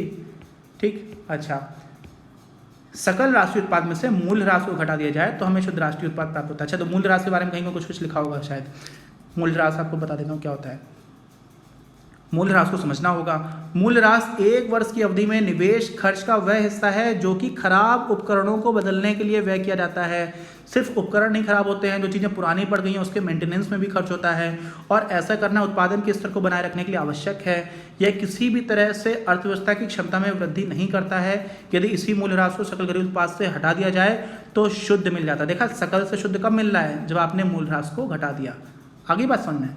अच्छा अब हम लोग चलते हैं अपने अगले प्रश्न पर। पूर्ण रोजगार एवं अनैच्छिक बेरोजगारी की धारणा पर प्रकाश डालिए। प्रकाश डालना है, टॉर्च लेकर के आइए, प्रकाश डालते हैं इसके ऊपर। क्या क्या होता है पूर्ण रोजगार से, आशय क्या है अपना। पूर्ण रोजगार का मतलब ये होता है कि जितनी श्रम की मांग है उतनी ही श्रम की पूर्ति है। क्या बोला मैंने, कोई भी व्यक्ति बेरोजगार ना हो, श्रम की मांग और पूर्ति बराबर हो। श्रम की मांग और पूर्ति बराबर हो, ये जब आप लिख करके आओगे तो ज़्यादा ऐसा लगता है कि अर्थव्यवस्था के, अर्थशास्त्र के विद्यार्थी हो। ठीक, समष्टि अर्थशास्त्र के आधार पर पूर्ण रोजगार से आशय क्या हो जाता है, किसी दिए हुए वास्तविक मजदूरी स्तर पर श्रम की मांग श्रम की उपलब्ध पूर्ति के बराबर होती है। अब इसमें इंपॉर्टेंट टर्म जो मैंने स्किप कर दिया था पहले, वो इंपॉर्टेंट है, उसको क्या लिखना होगा, किसी दिए हुए वास्तविक मजदूरी स्तर पर। ऐसा नहीं है आप कितना पैसा दे रहे हो उसके हिसाब से बात हो रही है। मान लीजिए आप इस वाले केस में जो भी आपने यहाँ पर देखो, ये आपकी अनैच्छिक बेरोजगारी की बात है। किसकी बात हो रही है, अनैच्छिक बेरोजगारी की। क्यों हो रहा है ऐसा, यहाँ पर आपकी मजदूरी है, ठीक, अच्छा, और यहाँ पर आपका क्या हो रहा है, श्रमिकों की संख्या। श्रमिकों की संख्या की जगह इसको वास्तव में हम लोग श्रम आवर्स कहते हैं। आवर्स मतलब घंटा, ठीक है, कितने देर काम किया जा रहा है। श्रमिकों का हम जो काउंट करते हैं एक्चुअली वो श्रमिकों की संख्या की जगह श्रम वर्क आवर्स को काउंट करते हैं। अच्छा, तो वो क्या रहा है, ये आपका डिमांड वक्र है, मांग वक्र ऐसा ही होता ही है, सप्लाई ऐसा ही होता है। ठीक, जैसे जैसे वेज बढ़ाओगे ज़्यादा लोग काम करना चाहेंगे, है ना। हमेशा ऐसा काम नहीं होता, सब्स्टिट्यूशन इफेक्ट और इनकम इफेक्ट दोनों लगता है, बट इन जनरल छोटे कीमत स्तर पर, छोटी मजदूरी दर पर तो ऐसा ही होता है कि आपका सप्लाई कर्व ऊपर जाएगा, डिमांड कर्व आपका नीचे जाएगा। कब, जैसे जैसे प्राइसेस बढ़ रहा है। देखो प्राइसेस बढ़ रहा है तो डिमांड कर्व क्या हो रहा है, इधर जा रहा है, है ना। इधर जाने का मतलब क्या हुआ, कम श्रमिकों की मांग है। भाई आपको 100 रुपये देना पड़ रहा है मजदूर को, तो आप 2 लेबर्स बुला रहे हो। आपको 200 रुपये देना पड़ रहा है, तो आपने बोला नहीं हम एक भी लेबर को नहीं हायर कर पाएंगे। क्यों नहीं कर पाएंगे, क्योंकि आप पैसे दे नहीं पा रहे हो। तो आपने श्रमिकों की लेबर यानी कि जो लेबरर्स की डिमांड थी वो कम कर दी। किसने कम की, फर्मों ने, जो फर्म्स हैं उन्होंने। तो क्या होता है, अब ये जो यहाँ पर आपको इक्विलिब्रियम पॉइंट तो आसानी से मिल जाता है, ये पूर्ण रोजगार बिंदु पर। क्यों, क्योंकि जितनी आपकी डिमांड है, डिमांड कितनी हो रही थी, इतनी, यहाँ तक सप्लाई भी कितनी हो रही, वो भी तो इतनी हो रही है। आप देखो यहाँ से यहाँ तक ही तो हो रही है। तो सप्लाई डिमांड बराबर हो गई, तो आपका क्या हो गया, इक्विलिब्रियम हो गया। और इक्विलिब्रियम पर यहाँ पर आपको पूर्ण रूप से क्या दिख रहा है, कोई भी बेरोजगारी नहीं है। अब इसी का उल्टा थोड़ा सा कुछ ऐसा सीन बन जाए, मान लो वेज लेवल आपका इतना है। अब इतना जब वेज लेवल है तो लोग सप्लाई करने के लिए इतना रेडी हैं, यहाँ तक तो लोग सप्लाई करना चाह रहे हैं। ठीक, क्या सप्लाई करना चाह रहे हैं, श्रम देना चाह रहे हैं, इतना ज़्यादा श्रम देने के लिए लोग तैयार हैं। लेकिन इस स्तर पर फर्म सिर्फ इतने की मांग कर रही है। कितने की मांग कर रही है, सिर्फ इतने की। तो ये वाला जो हिस्सा आ गया, कौन सा वाला, ये वाला हिस्सा, ये क्या हो गया, इतने की मांग है, सप्लाई इतनी ज़्यादा है, तो ये अधिपूर्ति हो गई। किसकी अधिपूर्ति हो गई, श्रमिकों की या श्रम आवर्स की, श्रमिक घंटों की। अब श्रमिक घंटों की जब अधिपूर्ति है तो क्या हो गया, यही तो बेरोजगारी है। ज़्यादा लोग काम करने के लिए तैयार है, गांव की चौक पे, शहर की चौक पे जाके खड़े हो जाते हैं, उनको रोजगार नहीं मिलता, तो उसी को हम लोग बोल सकते हैं क्या, अनैच्छिक बेरोजगारी। लोग काम करना चाहते हैं लेकिन उनको पैसे नहीं मिल रहे हैं। ठीक, अच्छा यही होता है बस। अब यहाँ पर भी लिखा हुआ है लर्नर के अनुसार। अब ये सब जरूरी नहीं है, आप उनका नाम याद रखो, समझ लो उन्होंने क्या बोला हुआ है। हाँ, ये जरूरी थोड़ा इंपॉर्टेंट कि परंपरावादी और आधुनिक परिभाषा में क्या हो जाता है। आधुनिक परिभाषा में हम लोग एक दो चीज़ों को मानते हैं, जिस जैसे कि स्ट्रक्चरल अनएम्प्लॉयमेंट बहुत इंपॉर्टेंट हो जाता है, जिसको हम लोग बोलते हैं क्या, संरचनात्मक बेरोजगार। संरचनात्मक रूप से लोग हमेशा बेरोजगार रहेंगे, क्योंकि अर्थव्यवस्था अपनी संरचना को बदल रही होती है, और बदलती हुई संरचना की वजह से कुछ तरह के रोजगार लुप्त होते जाते हैं, और उस तरह के लुप्त हो जाने के रोजगार की वजह से जो लोग बेरोजगार होते हैं उनको हम लोग बोलते हैं क्या, संरचनात्मक बेरोजगार, जो हमेशा ही होंगे। तो उनको हम लोग इस तरह से बेरोजगारी में काउंट नहीं करते, क्योंकि वो तो होगा ही होगा। तो यहाँ पर क्या हो जाता है, आधुनिक परिभाषा के अनुसार पूर्ण रोजगार की वह स्थिति है, या पूर्ण रोजगार वह स्थिति है जिसमें प्रत्येक व्यक्ति जो काम करना चाहता है वो कर रहा है, सिवाय उनके जो संघर्षात्मक अथवा संरचनात्मक बेरोजगार हैं। ठीक, अच्छा। और पुरानी जो परिभाषा थी उसमें क्या था, पूर्ण रोजगार व्यवस्था जिसमें वे सब लोग जो मजदूरी के वर्तमान दरों पर काम करने के योग्य तथा इच्छुक हैं, योग्य तथा इच्छुक हैं। जो इच्छुक नहीं है उसको बेरोजगार नहीं मानते हैं, मुझे काम ही नहीं करना तो मैं बेरोजगार नहीं हो सकता। ठीक, बिना किसी कठिनाई काम प्राप्त कर सकते, ये पुरानी परिभाषा हुआ होती थी। अभी नई में ये अच्छी परिभाषा है, क्योंकि संघर्षात्मक और संरचनात्मक बेरोजगार हमेशा ही आपके रहते ही हैं। ठीक है, अच्छा एक बात आई, मैं बेरोजगार तब तक नहीं होता जब तक मैं काम को ढूंढ नहीं रहा, मुझे करना ही नहीं है, तो फिर मैं बेरोजगार नहीं हूँ, है ना। चाह घटी चिंता घटी मनवा बेपरवाह, जिनको कुछ नहीं चाहिए वे शाहन के शाह, ऐसा बोले आते हैं कि जिसको कुछ चाहिए नहीं है वो तो राजाओं से भी बड़ा है ना। खैर उसके चक्कर में मत पड़ना, ये कुछ कुछ चीज़ें ऐसी लिखी गई है जिसको सुन करके अपना अपना काम चला करके आगे बढ़ जाया करो। अच्छा, अनैच्छिक बेरोजगारी क्या हुई, अनैच्छिक बेरोजगारी वह स्थिति है जिसमें लोगों को रोजगार के अवसर के अभाव में बेरोजगार रहना पड़ता है, जो कि स्थिति मैंने आपको यहाँ पर दिखाई थी, ये वाली। ठीक, अच्छा, जब लोग मजदूरी की वर्तमान दर पर काम करने को तैयार हैं लेकिन उन्हें काम नहीं मिलता तो उसे अनैच्छिक बेरोजगारी कहा जाता है। और आप इसमें देख पा रहे हो ना, जैसे ही आपने इक्विलिब्रियम लेवल से ऊपर की बेरोजगारी दर सेट की थी, मजदूरी दर, तब अनैच्छिक बेरोजगारी आई। और बहुत सारी सरकारें आती हैं जो लोग क्या बात करती हैं, मिनिमम वेज की, कम से कम इतनी मजदूरी तो देनी ही चाहिए। तो उसका एक रिपरकशन होता है, उसका एक नकारात्मक प्रभाव पड़ता है कि लोग बेरोजगार हो जाते हैं। ठीक, जो अर्थशास्त्र विद्यार्थी ने उनको लग रहा होगा थोड़ा अटपटी बात लग रही होगी, लेकिन इसको भी हम लोगों ने काफ़ी अच्छे से डिस्कस किया हुआ है।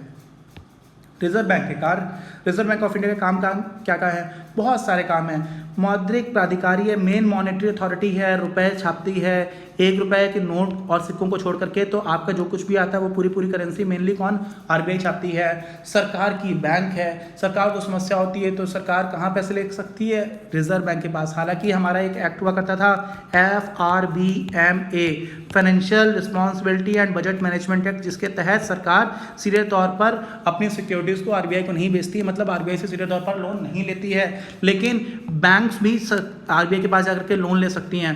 तो बैंक्स के लिए भी जो बैंक है वो आरबीआई है, सरकार के लिए भी जो बैंक है वो आरबीआई है। सरकार मौद्रिक प्राधिकारी है, देश में कितनी करेंसी होगी वो भी आरबीआई डिसाइड करती है। फिर जो वित्तीय प्रणाली है उसका विनियामक ये भी है, रेपो रेट, रिवर्स रेपो, है ना, और बैंक रेट, ये सारी चीज़ों का CRR कितना होगा, SLR कितना होगा, इन सारी चीज़ों को कौन नियामक है, कौन रेगुलेट करता है? तो आरबीआई करती है। ठीक, विदेशी मुद्रा प्रबंधक कौन करता है? फॉरेन एक्सचेंज कितना ज़्यादा काम करती है भाई आरबीआई, है ना, दया आ जाती कभी कभी ऐसे लोगों के ऊपर। FREIGN, हाँ, तो क्या हो जाता है, बहुत ज़्यादा काम करती है और बहुत रिस्पेक्ट भी है आरबीआई के लिए। तो ये फॉरेन एक्सचेंज रिजर्व को भी मैनेज करते हैं, है ना, बाजार से फॉरेन एक्सचेंज जो खरीदते और बेचते हैं, हमारा फॉरेन एक्सचेंज इतना रहे कि हमें अगले 8, 10, 15 महीने के लिए जो भी इंपोर्ट करने की चीज़ें हैं उसके लिए हमारे पास पर्याप्त संसाधन हो और हमारी करेंसी में बहुत ज़्यादा फ्लक्चुएशंस ना आ रहे हो फॉरेन एक्सचेंज रेट में, उसको भी देखते हैं। अब जैसे लिखा हुआ विदेशी मुद्रा प्रबंधन अधिनियम 1999 का प्रबंध करता है, तो यह अधिनियम किस सन में पास हुआ था इन सबकी महत्व नहीं होता है। महत्व क्या होता है? विदेशी व्यापार होना चाहिए यहाँ पर, भुगतान को सुविधाजनक बनाना और भारत में विदेशी मुद्रा बाजार का क्रमिक विकास करना और उसे बनाए रखना, ये चीज़ महत्वपूर्ण है। तो ये लेकर के आओगे तो ज़्यादा अच्छा रहेगा।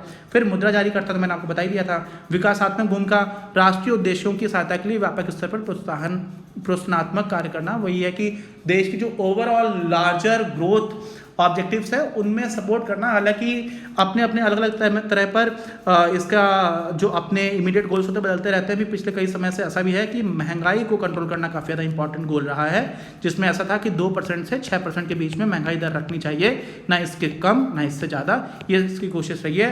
ग्रोथ को थोड़ा पीछे सेकेंडरी ऑब्जेक्टिव बना लिया, ठीक, ऐसा हो जाता है। संबंधित कार्य क्या है? सरकार का बैंकर है, बैंकों के लिए बैंकर है, केंद्र राज्य सरकारों के लिए व्यापारी बैंक की भूमिका अदा करता है, उनके बैंकर का कार्य भी करता है, सभी अनुसूचित बैंकों के खातों में के बैंक के खाते रखता है। सारी जो बैंक्स होती है आपको पता होगा ना, CRR SLR की हम लोग बात की थी। जो भी शेड्यूल्ड बैंक्स हैं, अनुसूचित बैंक्स का मतलब क्या हुआ? शेड्यूल्ड, जो जिनका शेड्यूल किया हुआ है, जो एक तरह से लिखित हैं, उनको कहाँ पर करते हैं? वो अपना रिजर्व बना करके रखती हैं आरबीआई में। तो हम लोगों ने ये भी देख लिया। इसके साथ ही हमारा हो जाता है क्या, अपनी क्लास आ जाता है। उम्मीद है कि आप लोगों को काफ़ी ज़्यादा उम्मीद है, इनमें से कुछ ना कुछ तो डेफिनेटली फंसेगा ही, सारे बोर्ड्स में फंसेगा, काफ़ी कुछ फंस सकता है। सीमा का कॉन्सेप्ट बहुत इंपॉर्टेंट है, डिफरेंस का कॉन्सेप्ट बहुत इंपॉर्टेंट है, आरबीआई पे क्वेश्चन बहुत ज़्यादा इंपॉर्टेंट है, मार्जिन कॉस्ट और प्रोडक्शन की बात है, वो सारी चीज़ें बहुत इंपॉर्टेंट है। उम्मीद है आपको इस सारी चीज़ों से काफ़ी फायदा मिलेगा। हम लोग मिलते हैं अपने अगले वीडियो में। कोई डाउट हो तो प्लीज़ कमेंट बॉक्स में लिखकर बताइए, ज़्यादा से ज़्यादा लोगों के साथ शेयर करिए। हम लोग आप लोगों के लिए काफ़ी मेहनत करते हैं और उम्मीद है कि आप लोगों को मदद मिलेगी, आप भी हम मदद करेंगे। मिलते हैं, जय हिंद, जय भारत और गर्दा उड़ा देंगे।